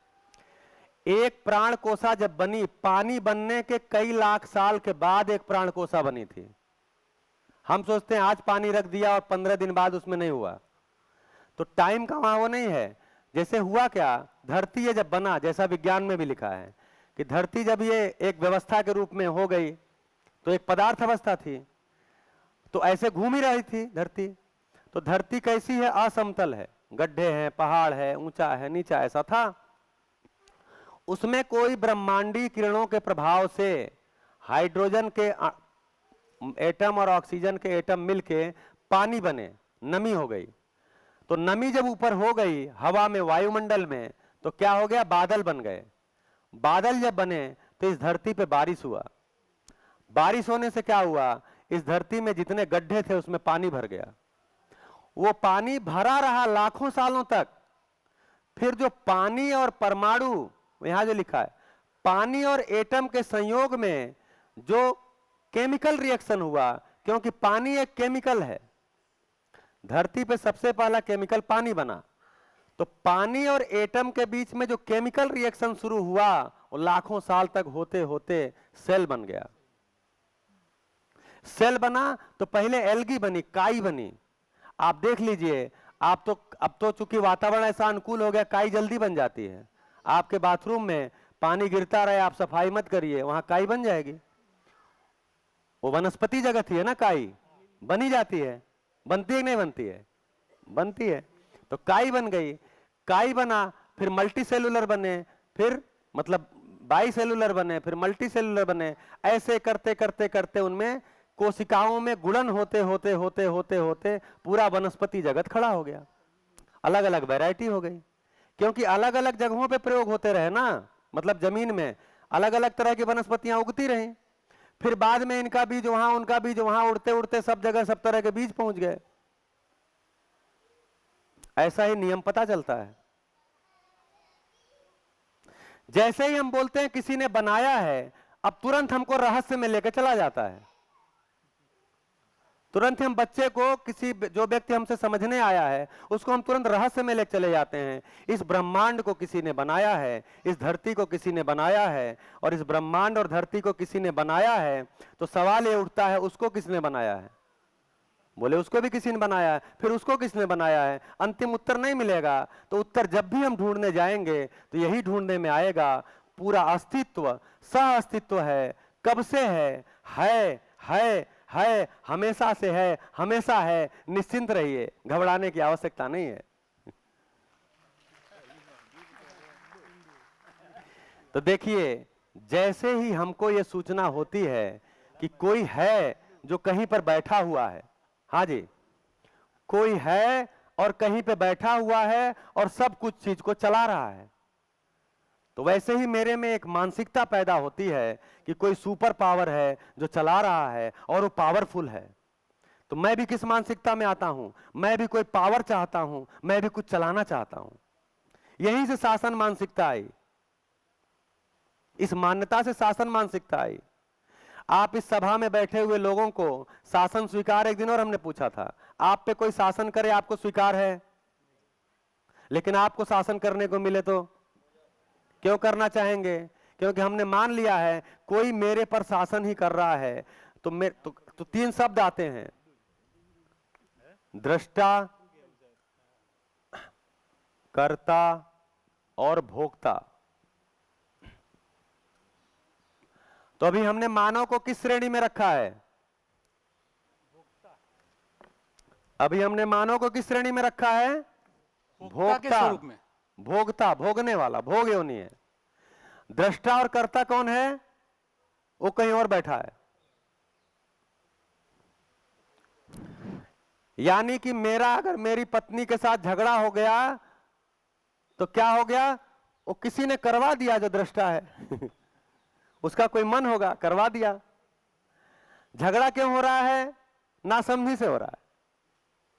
तो मैं स्वयं का दृष्टा हूं। जब मैं बोध पूर्वक जीता हूं तो मैं स्वयं का दृष्टा हो पाता हूं, और मैं ही करता भी हूं, करने वाला भी मैं ही हूं, इसलिए भोगने वाला भी मैं ही हूं। तो अगर मैं कुछ भोग रहा हूं, इसका मतलब मेरे करने में गड़बड़ है, मेरे कार्य व्यवहार में गड़बड़ है। मेरे कार्य व्यवहार में गड़बड़ है, इसका मतलब मेरे समझने में गड़बड़ है, अर्थात मेरे दृष्टा पद में ही कोई कमी है। तो मैं अनुभव पूर्वक दृष्टा पद में आता हूं।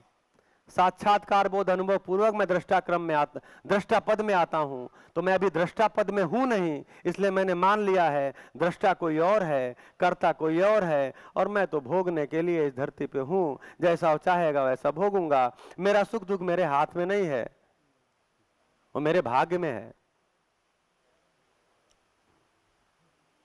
तो कुल मिलाकर के ये चीज को सेट करना पड़ेगा कि जो कुछ भी है वो है और नियम से है, बिना नियम के एक भी चीज नहीं है। तो अस्तित्व में क्या है? ये दृष्टा कर्ता भोक्ता जो हम पद देख रहे हैं, अस्तित्व को देखेंगे क्या है? तो पूरा अस्तित्व नियम है। नियम ही नियंत्रण है, नियम ही नियंत्रण है, और नियंत्रण के कारण ही संतुलन है। तो पूरा का पूरा अस्तित्व नियम नियंत्रण संतुलन ही है और कुछ नहीं है। नियम है, नियम स्वयं में नियंत्रण है, नियंत्रण है तो संतुलन है। मानव ने समझा नहीं, तो क्या चीज को नहीं समझा? नियम को नहीं समझा। तो आप बताइए, जो ज्ञान, जो नियम है वो रूपात्मक है कि अरूपात्मक है? अरूपात्मक है। तो जो कुछ भी हम शिक्षा में समझते हैं, शिक्षा में समझते हैं, उसको बोला ज्ञान। क्या बोले? ज्ञान। तो सारा का सारा ज्ञान रूपात्मक है कि अरूपात्मक है? सारी समझ रूपात्मक। जैसे चाय बनने का नियम, ये नियम रूपात्मक है कि अरूपात्मक है? तो जितने भी नियम हैं उन्हीं को हमने ज्ञान बोला। तो सारा ज्ञान रूपात्मक है कि अरूपात्मक है? अरूपात्मक है। और अगर ज्ञान अरूपात्मक है तो अरूपात्मक अस्तित्व में क्या चीज है? स्पेस ही है। स्पेस ही अरूपात्मक है, इसलिए स्पेस का ही एक नाम ज्ञान है।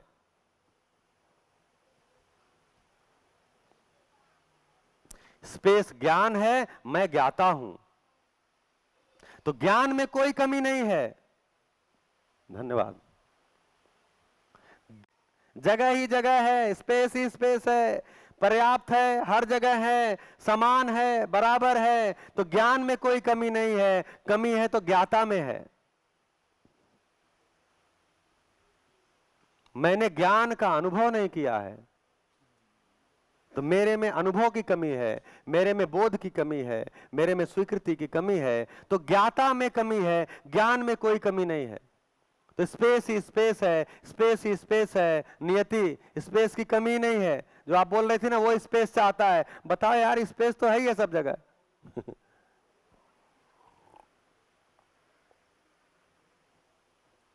तो स्पेस को पर्याप्त भी बोलते हैं, है ही है। हमारे आप में भेद भी नहीं है। जितना स्पेस मुझे प्राप्त है उतना ही आपको भी प्राप्त है। तो दो भाषा फिर बनती है, प्राप्त और प्राप्य। प्राप्त और प्राप्य। प्राप्य माने जिसको पाना है, और प्राप्त मतलब जो मिला ही हुआ है। तो ईश्वर को पाना नहीं है, ईश्वर मिला ही हुआ है प्राप्त की अनुभूति होती है, जो प्राप्त है वो हमको अनुभव ही नहीं हो रहा। तो प्राप्त की अनुभूति होती है, और ये प्राप्य है। साधन को पाना पड़ता है श्रम पूर्वक। तो सारा जो भौतिक रासायनिक जगत है ये प्राप्य है, इसको पाना पड़ता है, श्रम करना पड़ता है तो मिलता है। व्यापक तो प्राप्त है। कितना प्राप्त है? पर्याप्त प्राप्त है पूरा ही प्राप्त है। तो चूंकि ये इसमें कोई कमी ही नहीं है, कोई कमी ही नहीं है, कोई कमी ही नहीं है, इसीलिए इसका एक नाम बोला, ये पूर्ण है। ऐसे नाम आते जाएंगे। स्पेस पूर्ण है।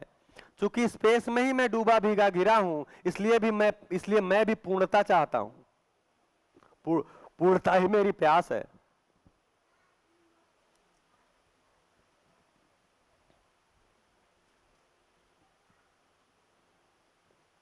अब बताइए, स्पेस नाम की कोई सच्चाई है कि नहीं है? आपका ध्यान गया? तो स्पेस भी एक सच्चाई है। तब जब बोला था सुविधा बराबर सुख नहीं है, अब उसको कनेक्ट करिए। सुविधा का मतलब इकाइयां। तो इकाइयों का स्वभाव सुख नहीं होता, क्योंकि ये प्राप्य हैं, ये सुविधा हैं। हमको क्या चीज सुख होगा? प्राप्त की अनुभूति से होगा। प्राप्त एक ही चीज है, वो है स्पेस। स्पेस स्पेस स्पेस की प्राप्ति होती है तो स्पेस का अनुभव होता है। तो मानव का समस्त प्रयास केवल और केवल सुख के लिए है, अर्थात अनुभव के लिए है। तो हर मानव अनुभव संपन्न होने तक शरीर यात्रा करता ही रहेगा, करता ही रहेगा, करता ही रहेगा, और कोई हड़बड़ी नहीं है। मान लीजिए 2 4 10 शरीर यात्रा हम लगा दें, 2 4 10 शरीर यात्रा हम सुविधा के चक्कर में लगा दिए, ठीक है, लेकिन उससे पूरा नहीं पड़ेगा। अगर पहले ही शरीर यात्रा में समझ में आ गया तो अच्छी बात है, ज्ञान के क्षेत्र में लगाया जाए। हाँ जी। आज ये सब कुछ जानने के बाद मैं आपको एक सवाल करना चाहता हूँ कि ये सब कुछ स्पेस है, सह अस्तित्व है, और सही बात है कि ओके, आप यहाँ से आने के बाद मुझे ऐसा लगा कि जीवन कुछ और है, हर हम जी कुछ और रहे। लेकिन एक क्वेश्चन मेरा है कि मरने के बाद जो अपने अंदर से जीवन चला जाता है तो कहाँ जाता है वो? बताइए। हाँ जी। और वो दूसरे शरीर में जब जाता है और प्रवेश करता है तो कैसे करता है? इसकी तो चर्चा हो गई थी कल। वो तो हम तो समझ गए, लेकिन ये जा कहाँ रहा है ये वो मुझे नहीं पता चला। तो कि हमारे कहीं अंदर से भी जीवन नहीं जाता है, कहीं भी नहीं जाता है। कहाँ जाएगा? जिस अपने नाती पोते और अपने बेटे बेटी से ही जो सारी आसक्ति है, तो उसको छोड़ के कहाँ जाएगा भैया? तो जीवन कहीं जाता नहीं है। मृत्यु क्या है? मृत्यु केवल इस घटना का नाम है कि जीवन ने शरीर को छोड़ दिया। जीवन शरीर को क्यों छोड़ता है? क्योंकि शरीर अब चलाने लायक नहीं रहा। जैसे आप एक मोटरसाइकिल रखते हैं या कार रखते हैं, तो खरीद के नया ले आए, अब उसको चलाते हैं, सर्विसिंग कराते हैं, चलाते हैं, पेट्रोल डालते हैं, चलाते हैं, फिर वो खराब होती है, गैरेज में ले जाते हैं, बनवाते हैं, फिर चलाते हैं, बनवाते हैं, फिर चलाते हैं। ऐसा करते करते 15 साल 18 साल बीतता है। फिर गैरेज वाला बोलता है, भैया अब क्या इसको बनवा रहे हो, ये बनने लायक है ही नहीं है, अब ये नहीं चलेगा, एकदम नहीं चलेगा, इसका कार्बोरेटर मतलब सारा ही सब क्या आप इसको चला रहे हो? तो आप क्या करते हैं? नहीं जी, मेरा कार है, मेरा ये स्वप्न था, मेरा ड्रीम था, हमने इसको खरीदा था, बड़े इसको जतन से खरीदा था, हम तो इसी को चलाएंगे, हम तो इसी को चलाएंगे। वो बोलता नहीं चला पाओगे, ये आपको गिरा देगा, ये आपको कहीं भी खड़ी कर देगा। तो आप क्या बोलते हैं? छोड़ दो, दूसरा कार लेते हैं। तो जब तक शरीर चलने लायक होता है तब तक जीवन चलाता है उसको। जब शरीर के अंग शिथिल होते हैं, उम्र के कारण या बीमारी के कारण या दुर्घटना के कारण, ये 3 ही कारण हैं। एक उम्र होता है तो भी शरीर के जो ऑर्गन्स हैं वो शिथिल होने लगते हैं। क्यों? क्योंकि जितनी कोशिकाएं हमारी डेड होती हैं उतनी बनती नहीं हैं, इसी को वृद्धावस्था बोला। तो जब शरीर शिथिल होने लगता है तो फिर उसके अंग वैसा काम नहीं करते, लेकिन फिर भी वो लास्ट आवर तक चलाता है। जब तक कोई अंग काम कर रहा है तब तक चलाता है, जब एकदम ही चलाने लायक नहीं रहता तो छोड़ देता है। कोई एक्सीडेंट हो गया, उसमें हार्ट डैमेज हो गया, लीवर डैमेज हो गया, नहीं चलाने लायक है। हाँ जी। लेकिन जो चेतन तत्व निकल गया, हम तो गाड़ी छोड़कर बाहर निकले तो दिखाई देता है कि चलो घर पर आए या दूसरी गाड़ी ले गए, लेकिन जो चेतन तत्व एक शरीर में से निकलता है तो जाता कहाँ है और फिर वापस कैसे आता है? कहीं नहीं जाता, वहीं रहता है। वो तो चेतन तत्व कहाँ रहेगा? अरे पहले भी कहाँ था? वो शरीर के अंदर थोड़ी था। नहीं, पर तो कहाँ था?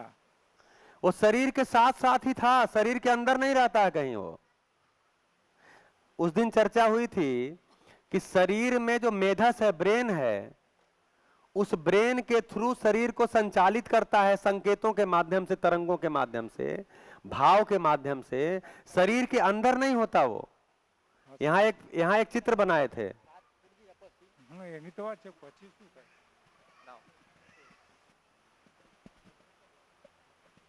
ऐसा बनाए थे। हाँ जी, तो क्या बोले हैं कि इसको ये हॉरिजेंटली वर्टिकली इसमें मोशन करता है और इसको जीवंत बनाए रखता है। तो एक पुंजाकार होता है। पुंज समझते हैं? पुंज जैसे एक रस्सी के कोने पे आग लगा दीजिए और ऐसे तेजी से घुमाइए तो क्या होता है? आपको लगता है पूरी सर्किल में आग है, जबकि आग एक जगह लगी है। तो ऐसे ही जो चेतन तत्व है, जिसको जीवन बोल रहे हैं, वो बहुत ही सूक्ष्म होता है, लेकिन इतनी तेज गति होती है कि एक बार में पूरे शरीर में ऐसे कंपन करता है, पूरे शरीर को पुंजाकार बनाए रखता है, जीवंत बनाए रखता है, जीवंत बनाए रखता है। तो जिस शरीर को चलाता है उस शरीर के आकार में हो जाता है, पुंजाकार में हो जाता है। शरीर को छोड़ता है, वो आकार बना ही रहता है। इसीलिए छोटा बच्चा उछलता है, कूदता है। क्यों? क्योंकि बड़ा शरीर चलाया हुआ था, अब उसको छोटा सा शरीर मिल गया है, तो धीरे धीरे सीखते सीखते उस पर सेट करता है अपने को। तो जिस शरीर को चलाया रहता है उसी के आकार में ही छोड़ देता है और वहीं रहता है, कहीं नहीं जाता। कहां जाएगा वो? कहीं नहीं जाएगा, वहीं रहता। हाँ, जाने की स्थितियां हैं। देखिए जाने की स्थितियां ये हैं कि एक तो होता है भूतात्मा। भूतात्मा का मतलब हुआ कि अपने भूखंड पे ही रहता है। हाँ, भूत नहीं बोल रहे हैं, अपने उस भूखंड पे ही, क्योंकि उसकी लगाव अपने माँ से, अपने पिता से, अपने बच्चे से, नाती से, पोते से, शहर से, गांव से होता है। इस आसक्ति के साथ ही वो शरीर को छोड़ता है, तो जाएगा कहां भैया? तो उसी क्षेत्र में रहता है और ज्यादातर उसी परिवार में शरीर चलाने की कोशिश करता है, क्योंकि उसकी आसक्ति उसी परिवार में है। लेकिन सर, चेतन तो अमूर्त है, तो उसको लगाव कैसे हो सकता है? लगाव तो चैतन्य को ही है, शरीर को तो कोई लगाव ही नहीं होता। लेकिन वो तो अमूर्त है, उसका कोई स्वरूप नहीं है। वही तो चित्रण क्रिया हो रही है ना, चित्रण में बैठ रहा सारा। चित्रण क्रिया अमूर्त ही है। ये जीवन तो यही, इसी की बात हो रही 2 दिन से। ये जीवन अमूर्त ही है और यही मुझे चलाता है। तो शरीर के साथ भी है तो यही चला रहा है। आसक्ति जीवन को ही हो रही, शरीर को थोड़ी हो रही है। शरीर माध्यम बन रहा है, तो जीवन आसक्त है। जीवन ने न्याय धर्म सत्य को नहीं समझा, बोध स्वीकृति अनुभव पूर्वक नहीं जी पाया, तो अपना मान के जीता है, अपना पराया पूर्वक जीता है। ये अपना है, वो पराया है, ये अपना है, वो पराया है। ये मान्यता जीवन में है और शरीर को छोड़ता जीवन है, इसलिए वो कहीं नहीं जाता। ज्यादातर उसी परिवार में शरीर चलाने के प्रयास में रहता है। तो उसका मतलब तो यही हुआ ना सर कि हमारा जीवन है वो घूमता ही रहता है, तो वो भूत जैसी ही बात हुई ना। अरे तो शरीर के बाद ताकतवर थोड़ी रहता, भूत तो बहुत ताकतवर बताते होता है। आप उस दिन वाले भूत को जस्टिफाई करना चाह रहे हो? नहीं, वो नहीं कहता सर। हमारा जीवन घूमता ही रहता है। हाँ। तो डर तो वही रहा ना कि वो जीवन सब कुछ देख रहा है, हमें जब कर रहे हैं तो जीवन देखता नहीं है, उसकी आंख नहीं होती। देखने के लिए तो शरीर चलाता है। अगर बिना शरीर के देखेगा तो शरीर चलाने की इतना 80 किलो शरीर ढोने की क्या जरूरत थी उसको? वो नहीं देखता, उसके आंख थोड़ी होती है, उसके हाथ थोड़ी होता है कोई किसी को पकड़ेगा, उसके पैर थोड़ी होता है कोई चलेगा। अभी तो आपने बोला कि वो अपने जीवन शरीर को अंदर घुसने के लिए अपने जो परिवार होता है उनके आसपास ही घूमता है, ऐसा तो आपने बोला ना। तो बिना देखे तो वो कहाँ घूमता होगा? हाँ, वो भैया अभी जो हमारी शरीर मूलक सोच है ना, वही पड़ी हुई है। जीवन को एक भी वस्तु स्वीकार नहीं होती, जीवन भाव को ही ग्रहण करता है। विश्वास, सम्मान, स्नेह, कृतज्ञता, प्रेम, गौरव, श्रद्धा, ये देखने वाली चीज है कि भाव है? इसको सारी चीजें भाव ही स्वीकार हैं, इसको वस्तु का कोई स्वीकृति थोड़ी है इसको है। तो भाव पूर्वक होता है, उस भाव से वो पहचाना रहता है। तो भाव भाव को पहचानता है, भाव शरीर को थोड़ी पहचानता है। इस भाव के कारण वहां बना रहता है, फिर उसी संबंध को जीना चाहता है, क्योंकि जीवन और जीवन के बीच में संबंध होता है, फिर उसी संबंध को जीना चाहता है।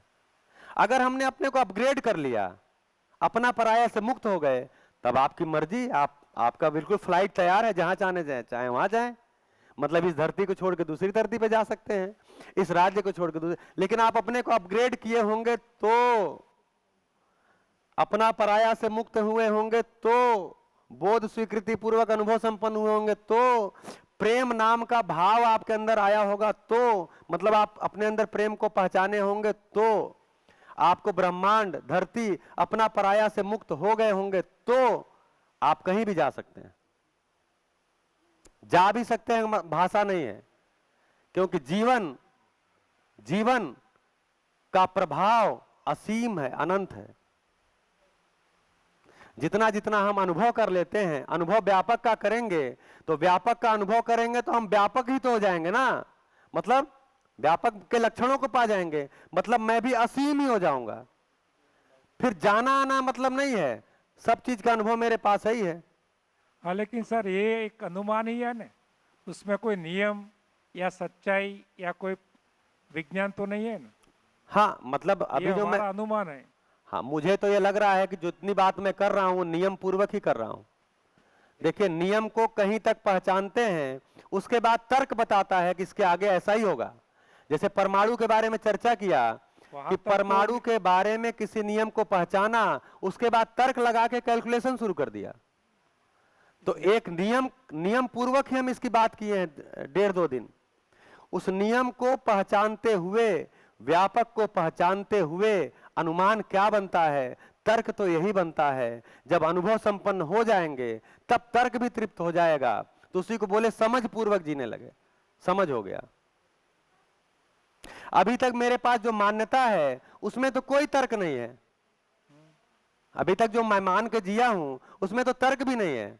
यहां तो कम से कम नियम पकड़ में आ रहा है, उससे तर्क बन भी रहा है। जैसे कोई दुनिया को बनाया है, अब इसका तर्क क्या है? कोई चला रहा है, अब इसका तर्क क्या है? तो जो बनाया है और जो चला रहा है वो मेरे लिए रहस्य है, तर्क नहीं है वहां।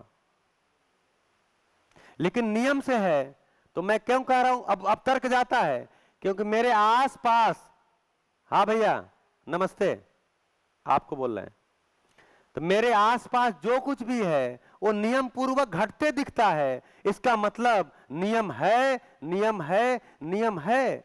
नियम को, जितने नियम को मैं जानता हूं उतने की संतुष्टि के साथ होता हूं और नियम को जानने के कोशिश में लगा ही रहता हूं।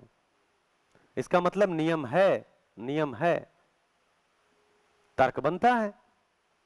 अभी हम तर्क लगाएंगे, जब तक अनुभव नहीं है तब तक तर्क है, अनुभव होगा तो तर्क खत्म हो जाएगा, फिर मेरे समझ में आ जाएगा, तो मैं अनुभव पूर्वक जीऊंगा। और ऐसा नहीं है, अनुभव संपन्न व्यक्ति भी आपको कोई बात बताएगा तो तर्क पूर्वक ही बताएगा। क्यों? क्योंकि आपको अनुभव नहीं है, तो आपको अनुभव तक की बात करने के लिए तर्क लगाएगा। फिर जब आपको अनुभव हो जाएगा तो तर्क खत्म होगा। जी, आज का तो ये सब कुछ जान के ऐसा लग रहा है कि जीवन ही सब कुछ है और हमारे अंदर ही सब कुछ है, हम ही सब कुछ है। अब तक क्या लग रहा था इसके पहले? यही लग रहा था कि कोई चीज होती है भगवान जैसी, उसे पूजा अर्चना की जाती है और वही हमें सब कुछ देता है, और स्वर्ग जैसी कोई चीज होती है या कुछ होता है। एक डर जैसा मन में रहता था कि भाई भगवान का दिया जलाओ, अगर जो वो बुझ गया, अब अपने फूंक मार के बुझा दिया तो समझो वो अपना अस्तित्व खत्म कर देगा, यही डर रहता था। लेकिन आपको याद जानने के बाद तो ऐसा आप लगता है बताइए, भगवान किसी हम बड़ी चीज को कहते हैं, किसी समझदार को कहते हैं, या किसी भ्रमित को कहते हैं? बड़ी चीज को। तो बड़ी चीज से डरा जाता है, भगवान से डरिए। डरा तो भूत प्रेत से जाता है ना। नहीं, बात यह है कि समझदार बनना चाहिए। तो नहीं नहीं, भगवान आप उस पे रुकिए ना, पहले वहां टिकिए। जैसे आप बोले कि मुझे एक डर है कि ऐसा करो नहीं तो भगवान से डरो, तो भगवान डरने वाली चीज है कि भगवान समझने वाली चीज है। जैसे भूत से डरो, प्रेत से डरो, ये तो समझ में आ रहा है, आप बोल रहे हो भ्रमित है ऐसा वैसा, लेकिन भगवान से भी डरो, यानी भगवान भी डराने के लिए बैठा है डंडा लेके। मतलब फिर वो समझदार कहां है? जैसे मैं कह रहा हूं मुझसे डरो और मैं बोल रहा हूं उसको सुनो, तो आप हमको सुनेंगे? तो भगवान का मतलब ही है जो हमसे ज्यादा अपग्रेड है, मतलब जो अनुभव संपन्न है, अपग्रेड है, तो उसके अंदर भाव ही भाव है। उसके अंदर क्रोध कहां से आएगा? आवेश ही नहीं है उसके अंदर। तो भगवान डरने की चीज नहीं है, भगवान समझने की चीज है। और जो देवी देवता है उसकी चर्चा करेंगे अभी खाना के बाद, कि देवी देवता किसको बोलते हैं, भूत प्रेत किसको बोलते हैं, उसको भी लाएंगे हॉल में, देखा जाएगा।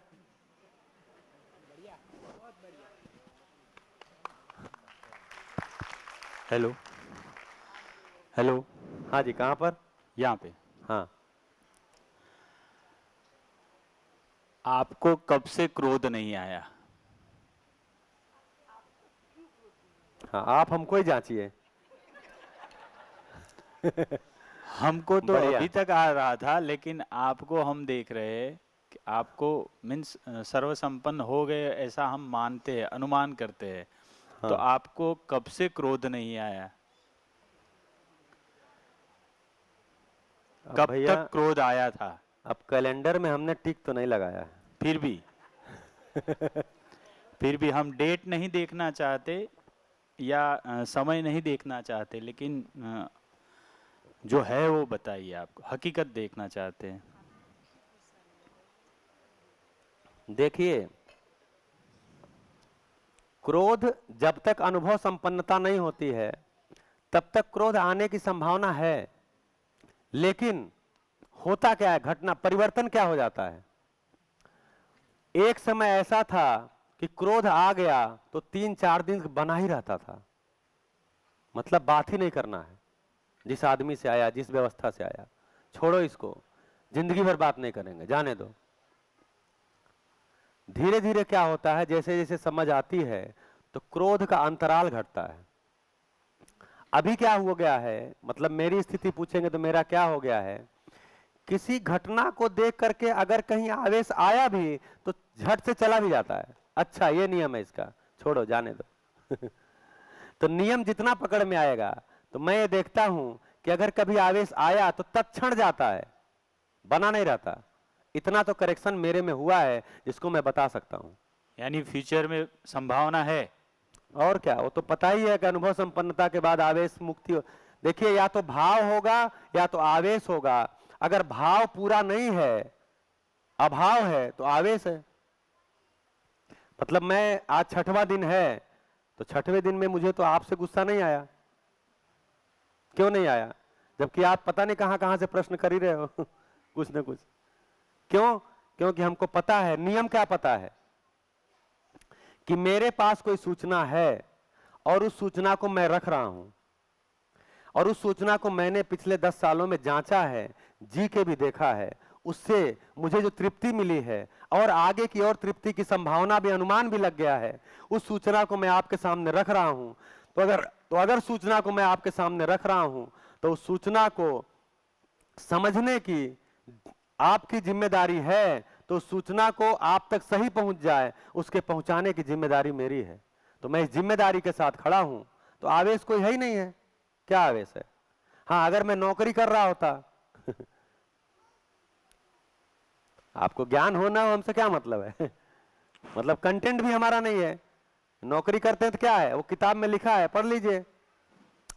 तो कुल मिलाकर के आवेश ऐसे कम होता जाता है। पहले आवेश का अंतराल कम होता है, अंतराल घटते घटते घटते घटते बहुत ही कम हो जाता है। फिर आपको आवेश आया लेकिन चला भी गया, क्योंकि आपको नियम तुरंत पहचान में आया। तो सह अस्तित्व पूर्वक आप जीना शुरू करते हैं। जैसे ही केवल घटना को देखेंगे, आपको आवेश आएगा, गुस्सा आएगा, लेकिन उस घटना के नियम भी साथ में दिखेगा। अच्छा, ये बात है, तो आपको कोई नासमझी पकड़ में आ जाएगी। आपको कोई अव्यवस्था पकड़ में आ जाएगी। छोड़ो, कोई बात नहीं।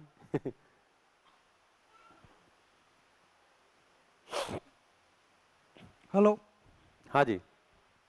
हाँ, तो मुझे ऐसा समझ में आता है कि ये चेतना चेतना है, वो नियम से जो इकाई बनती है हमारे शरीर की, तो उसमें होता है, वो तो आपने बोला शून्य सब जगह है, तो वो तो चेतना तो है, लेकिन उसके नियम से जो हाँ, शून्य का ही एक नाम चेतना भी है। हाँ, क्योंकि तो समस्त चैतन्य का आधार है, इसलिए इसको चेतना भी बोलते हैं। हाँ, तो नियम से जो उसके लिए जो इकाई पैदा होगी उसमें तो वो होगा ही। हाँ, जैसे कि मेरी आत्मा है अभी, जो मैं समझता हूँ, और आगे अनुभव।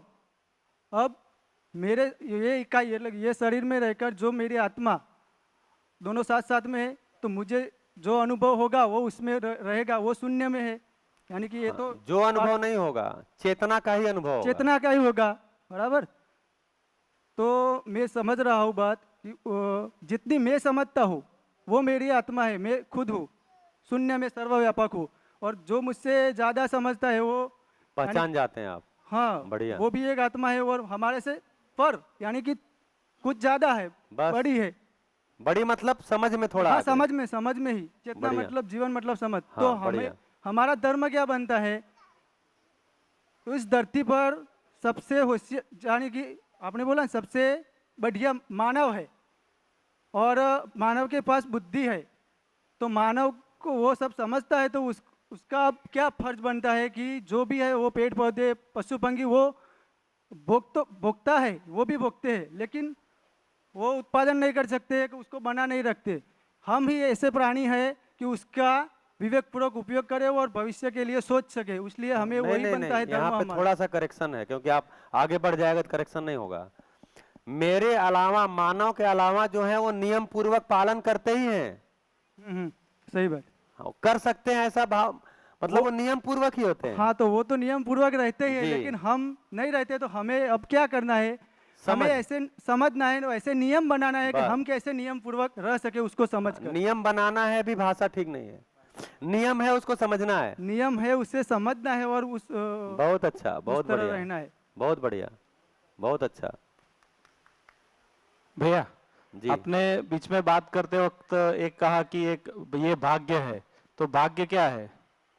नहीं, मैंने नहीं कहा, मैंने कहा कि हम मान लेते हैं कि भाग्य है। अच्छा, तो ये भाग्य क्या है? इस दर्शन में भाग्य को बारे में कुछ नहीं कहा गया। हेलो भाई देखिए, बहुत सारी ऐसी घटनाएं होती हैं कि कुछ लोग बहुत सारा श्रम करते हैं, बहुत सारा श्रम के बाद भी वो खुश नहीं हो पाते। ठीक है, तो सुविधा के अर्थ में तो होता है ये, समझ के अर्थ में नहीं होता। समझ में अगर आप आगे बढ़ गए हैं, आप खुश होंगे ही होंगे, इसलिए भाग्य जैसी चीज है नहीं। अभी हमने भाग्य को सुविधा से ही जोड़ के देखा है, तो सुविधा के क्षेत्र में कम ज्यादा होता ही रहता है। क्यों? क्योंकि आप पे डिपेंड ही नहीं है भाई, जो सुविधा है वो कैसी है, जिससे मिलना है वो आदमी कैसा है, तो इसलिए उसको भाग्य से जोड़ दिया। समझ के क्षेत्र में तो आप जितना आगे बढ़ेंगे उससे ज्यादा ही मिलता है। आप 6 दिन में आपने समय लगाया है, श्रम लगाया है, तो जितना आपकी अपेक्षा रही होगी, इधर लिखे हुए हैं क्या आपकी अपेक्षा है। मैं इसको मिटाया नहीं इसीलिए ये आपकी बताई हुई अपेक्षाएं हैं कि किस अपेक्षा से आप शिविर में आए हैं। आप देखिएगा जितनी आपकी अपेक्षा थे उससे ज्यादा आपको मिला है। हाँ जी, कोई बोल रहे थे? हाँ, दीदी जी, कहाँ पर? पीछे। मेरे हेलो। पीछे? यहाँ। अच्छा, हाँ। भाई तो मैं अच्छा, दीदी बोल रहे, हाँ ठीक है। हाँ, मैं इस एक पीछे भाई ने एक बात की थी भगवान के बारे में, तो उससे संबंधित, भगवान से संबंधित एक बहुत अच्छी परिभाषा मैंने कहीं पढ़ी थी, वो मैं बताना चाह रही थी। भगवान शब्द में न ये आता है, तो उसमें ये कहा गया था कि भ से भूमि, ग से गगन, व से वायु, आ से आग और न से नीर, यानी वही सह-अस्तित्व की बात, वही कुल मिलाकर जो आपने कहा, वही व्यापक चेतना, वही भगवान है। हाँ, बढ़िया है। इसी में चूंकि दीदी ने बोला तो मैं जोड़ देता हूँ, यहाँ भगवान जो बोल रहे हैं तो भग, भग यानी भाग, हिस्सा, वान मतलब मतलब हिस्सा को पाने वाला, ठीक है। तो आप देखेंगे तो यहां पे क्या चीज ऐसा है जो कि सबको प्राप्त है, सबको उसका हिस्सा प्राप्त है, व्यापक ही है। ऐसे कनेक्ट करेंगे परिभाषाओं को जी। हाँ भैया, लेकिन देवी देवता अलग हैं, भगवान अलग हैं। हेलो, तो मेरा प्रश्न अभी एक होता है, तो कि मृत्यु के बाद जो भाव हमारे में है अभी, वो मृत्यु के बाद बना रहता है। तो ये चेतना होती है, वो शून्य में, व्यापक में कहीं तो होती है, तो उसमें बना रहता है, तो जी उसको कैसे समझे? तो जितना जितना मेरे जीवन में गुणात्मक परिवर्तन होता है वो मेरे साथ बना ही रहता है। तो मेरी जीवन यात्रा चलती ही रहती है। शरीर यात्रा ठीक है, एक शरीर यात्रा खत्म हो जाती है, तो जीवन यात्रा मेरी चलती ही रहती है। और इस शरीर यात्रा में मैंने अपने जीवन में जितना भी शिक्षा संस्कार करके गुणात्मक परिवर्तन किया है वो मेरी अगली शरीर यात्रा में बना ही रहता है। और वो बना रहता है, इसके प्रमाण भी मिलते हैं कि कोई कोई छोटे छोटे बच्चे, जिसको कौटिल्य इत्यादि का उदाहरण दे रहे थे, छोटे छोटे बच्चे बहुत सारे ज्ञान को बहुत तेजी से पकड़ लेते हैं। ऐसा नहीं कौटिल्य को ज्ञान था, उसने बहुत जल्दी चीजों को पकड़ लिया, क्योंकि उसकी वैसी यात्रा थी, जहां तक है उसके आगे का कर रहा है, वो संस्कार बना ही रहता है। तो दूसरा प्रश्न है मेरा, तो हम अभी हमारे संस्कार द्वारा दूसरा जन्म हमारा कैसा, हमें कैसा शरीर चाहिए, वो क्या है, कर बढ़िया, सकते हैं उसके लिए प्रयत्न? बढ़िया। तो जिस समय मानव शरीर को, माने मेरा जीवन शरीर को छोड़ता है, ये घटना मैं एक दो उदाहरण भी हमारे पास जो आए उनके आधार पे बोल रहा हूं, ठीक है। तो जिस समय जीवन शरीर को छोड़ता है उस समय बहुत ही कम समय में पूरा जो उसकी जिंदगी रही है उसकी फिल्म चल जाती है उसके अंदर। उसके आधार पर अगला शरीर क्या चलाना है उसका निर्णय वो ले लेता है स्वरूप कुरूप के आधार पे। जैसे किसी ने जिंदगी भर अपने ये माना है, कोई महिला शरीर है और जिंदगी भर उसने माना है कि महिला शरीर तो बहुत ही खराब शरीर है, इसको सम्मान भी नहीं है, इसको कष्ट भी नहीं है, कष्ट भी बहुत है और बहुत परेशानी है, महिला शरीर चलाना ठीक नहीं है। ऐसा करते हुए शरीर को छोड़ता है तो अगली शरीर यात्रा महिला शरीर के रूप में नहीं चलाता। लेकिन ऐसा नहीं है, पुरुष भी शरीर भी ऐसे होते हैं जिनको लगता है महिला शरीर भी अच्छी होती है और उसको चलाना चाहिए, वो भी चलाने की चीज है, उसको भी समझना है। इसलिए आप देखिए पूरी धरती पे पुरुष महिला संतुलन बना ही हुआ है, दोनों ही शरीर बनी रहे हैं, दोनों शरीर, लेकिन जीवन में अंतर नहीं होता पुरुष महिला शरीर को चलाने वाले, जीवन एक ही जैसा होता है। तो कुल मिला के जैसे एक घटना हुआ, रायपुर में एक मित्र है, उनका एक्सीडेंट हुआ। एक्सीडेंट ऐसा हुआ कि सामने से आ रहे ट्रक से वो टकराए, टकराने के बाद उनको लगा अब तो हम खत्म।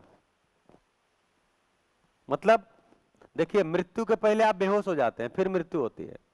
वो बेहोशी में हो गए बिल्कुल ही कि अब हम खत्म, लेकिन वो बाद में होश आया तो अपने को हॉस्पिटल में पाए। तो देखे ऐसे, अरे हम तो हैं, छू के देखे, मतलब शरीर है कि कुछ और है। तो वो ये बता रहे थे कि जिस क्षण एक्सीडेंट हुआ और मैं लगा कि अब मैं मर गया, बिल्कुल ही खत्म, कह रहे उस समय मेरे में पूरी जिंदगी की एक फिल्म सी चल गई,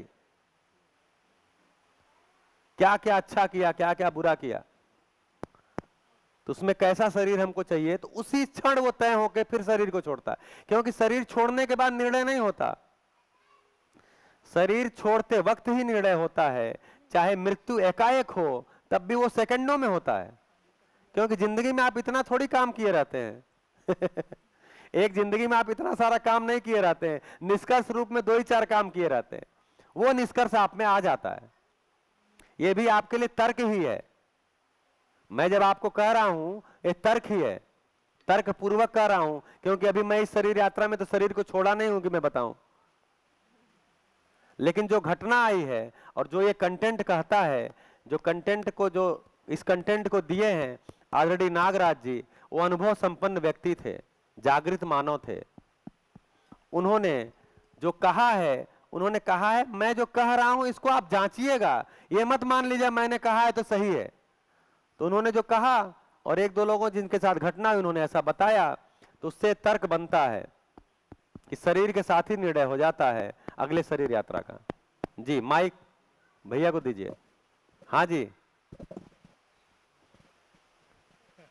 अभी हम मृत्यु की ज्यादा चर्चा कर रहे हैं। हाँ जी, जो जी। चेतन तत्व निकला तो वो प्रदेश में हजारों किलोमीटर दूर हाँ, कहीं भी जन्म लेगा तो कैसे वहां पहुंचेगा? वो पहुंचा ही हुआ है, इतने में वो पहुंचा ही हुआ है, वो इतना सूक्ष्म है। आप देखिए ना, एक सूक्ष्म चीज पूरे शरीर को एनवेलप किए हुए, कवर किए हुए, इतना तेज गति है उसकी, तो पहुंचा ही हुआ है, फैला ही हुआ है। तो निर्णय केवल लेना है। नहीं, बाद में तो वो देख भी नहीं सकता ना, तो उसको कैसे पता चलेगा कि मुझे कहाँ जाना है? हाँ, तो जागृत नहीं, इसीलिए जब तक बोला शरीर में है तब तक तो निर्णय करेगा। हाँ, बढ़िया। लेकिन शरीर के बाहर निकलेगा तो उसके पास तो न दृष्टि है न कोई कुछ भी नहीं है। तो अगर वो जागृत नहीं हुआ, इसीलिए बोले जागृत अनुभव संपन्न, अगर जागृत नहीं हुआ है तो कहीं जाना ही नहीं है उसको। एम नहीं, मान लिया कि जागृत तो बहुत कम है, लेकिन हम सब जो ज्यादा लोग हैं वो अजागृत हैं, वो भी जन्म लेते हैं, तो वो कैसे लेते हैं? वहीं लेते हैं, कहाँ जाते हैं? कहीं जाते थोड़ी हैं। कहीं तो जाते होंगे ना। तर्क तो ये बनता है कि नहीं जाते हैं, कहाँ जाएंगे? तो यहाँ ये तालुका वाले इसमें ही जन्म लेंगे और क्या? इसी तालुका में सारे संबंध को पहचाने हुए हैं, तो कहाँ जाएंगे? सर मेरा एक क्वेश्चन है, आपने कहा कि जो महिला में होता है और जीवन जो चेतना उसे बहुत ही कष्ट होता है और वो कहता है कि मैं नहीं कह रहा हूँ। हाँ तर्क मैं बोल रहा हूँ, तर्क मतलब उसने अगर मान लिया है, हाँ तो वो पुरुष में चला जाएगा अगला जीवन। तो क्या वो गरीब आदमी होगा, वो कि पुरुष होगा उसमें होगा और वो मृत्यु पामेगा, तो क्या अगला जन्म वो अमीरों के घर लेगा?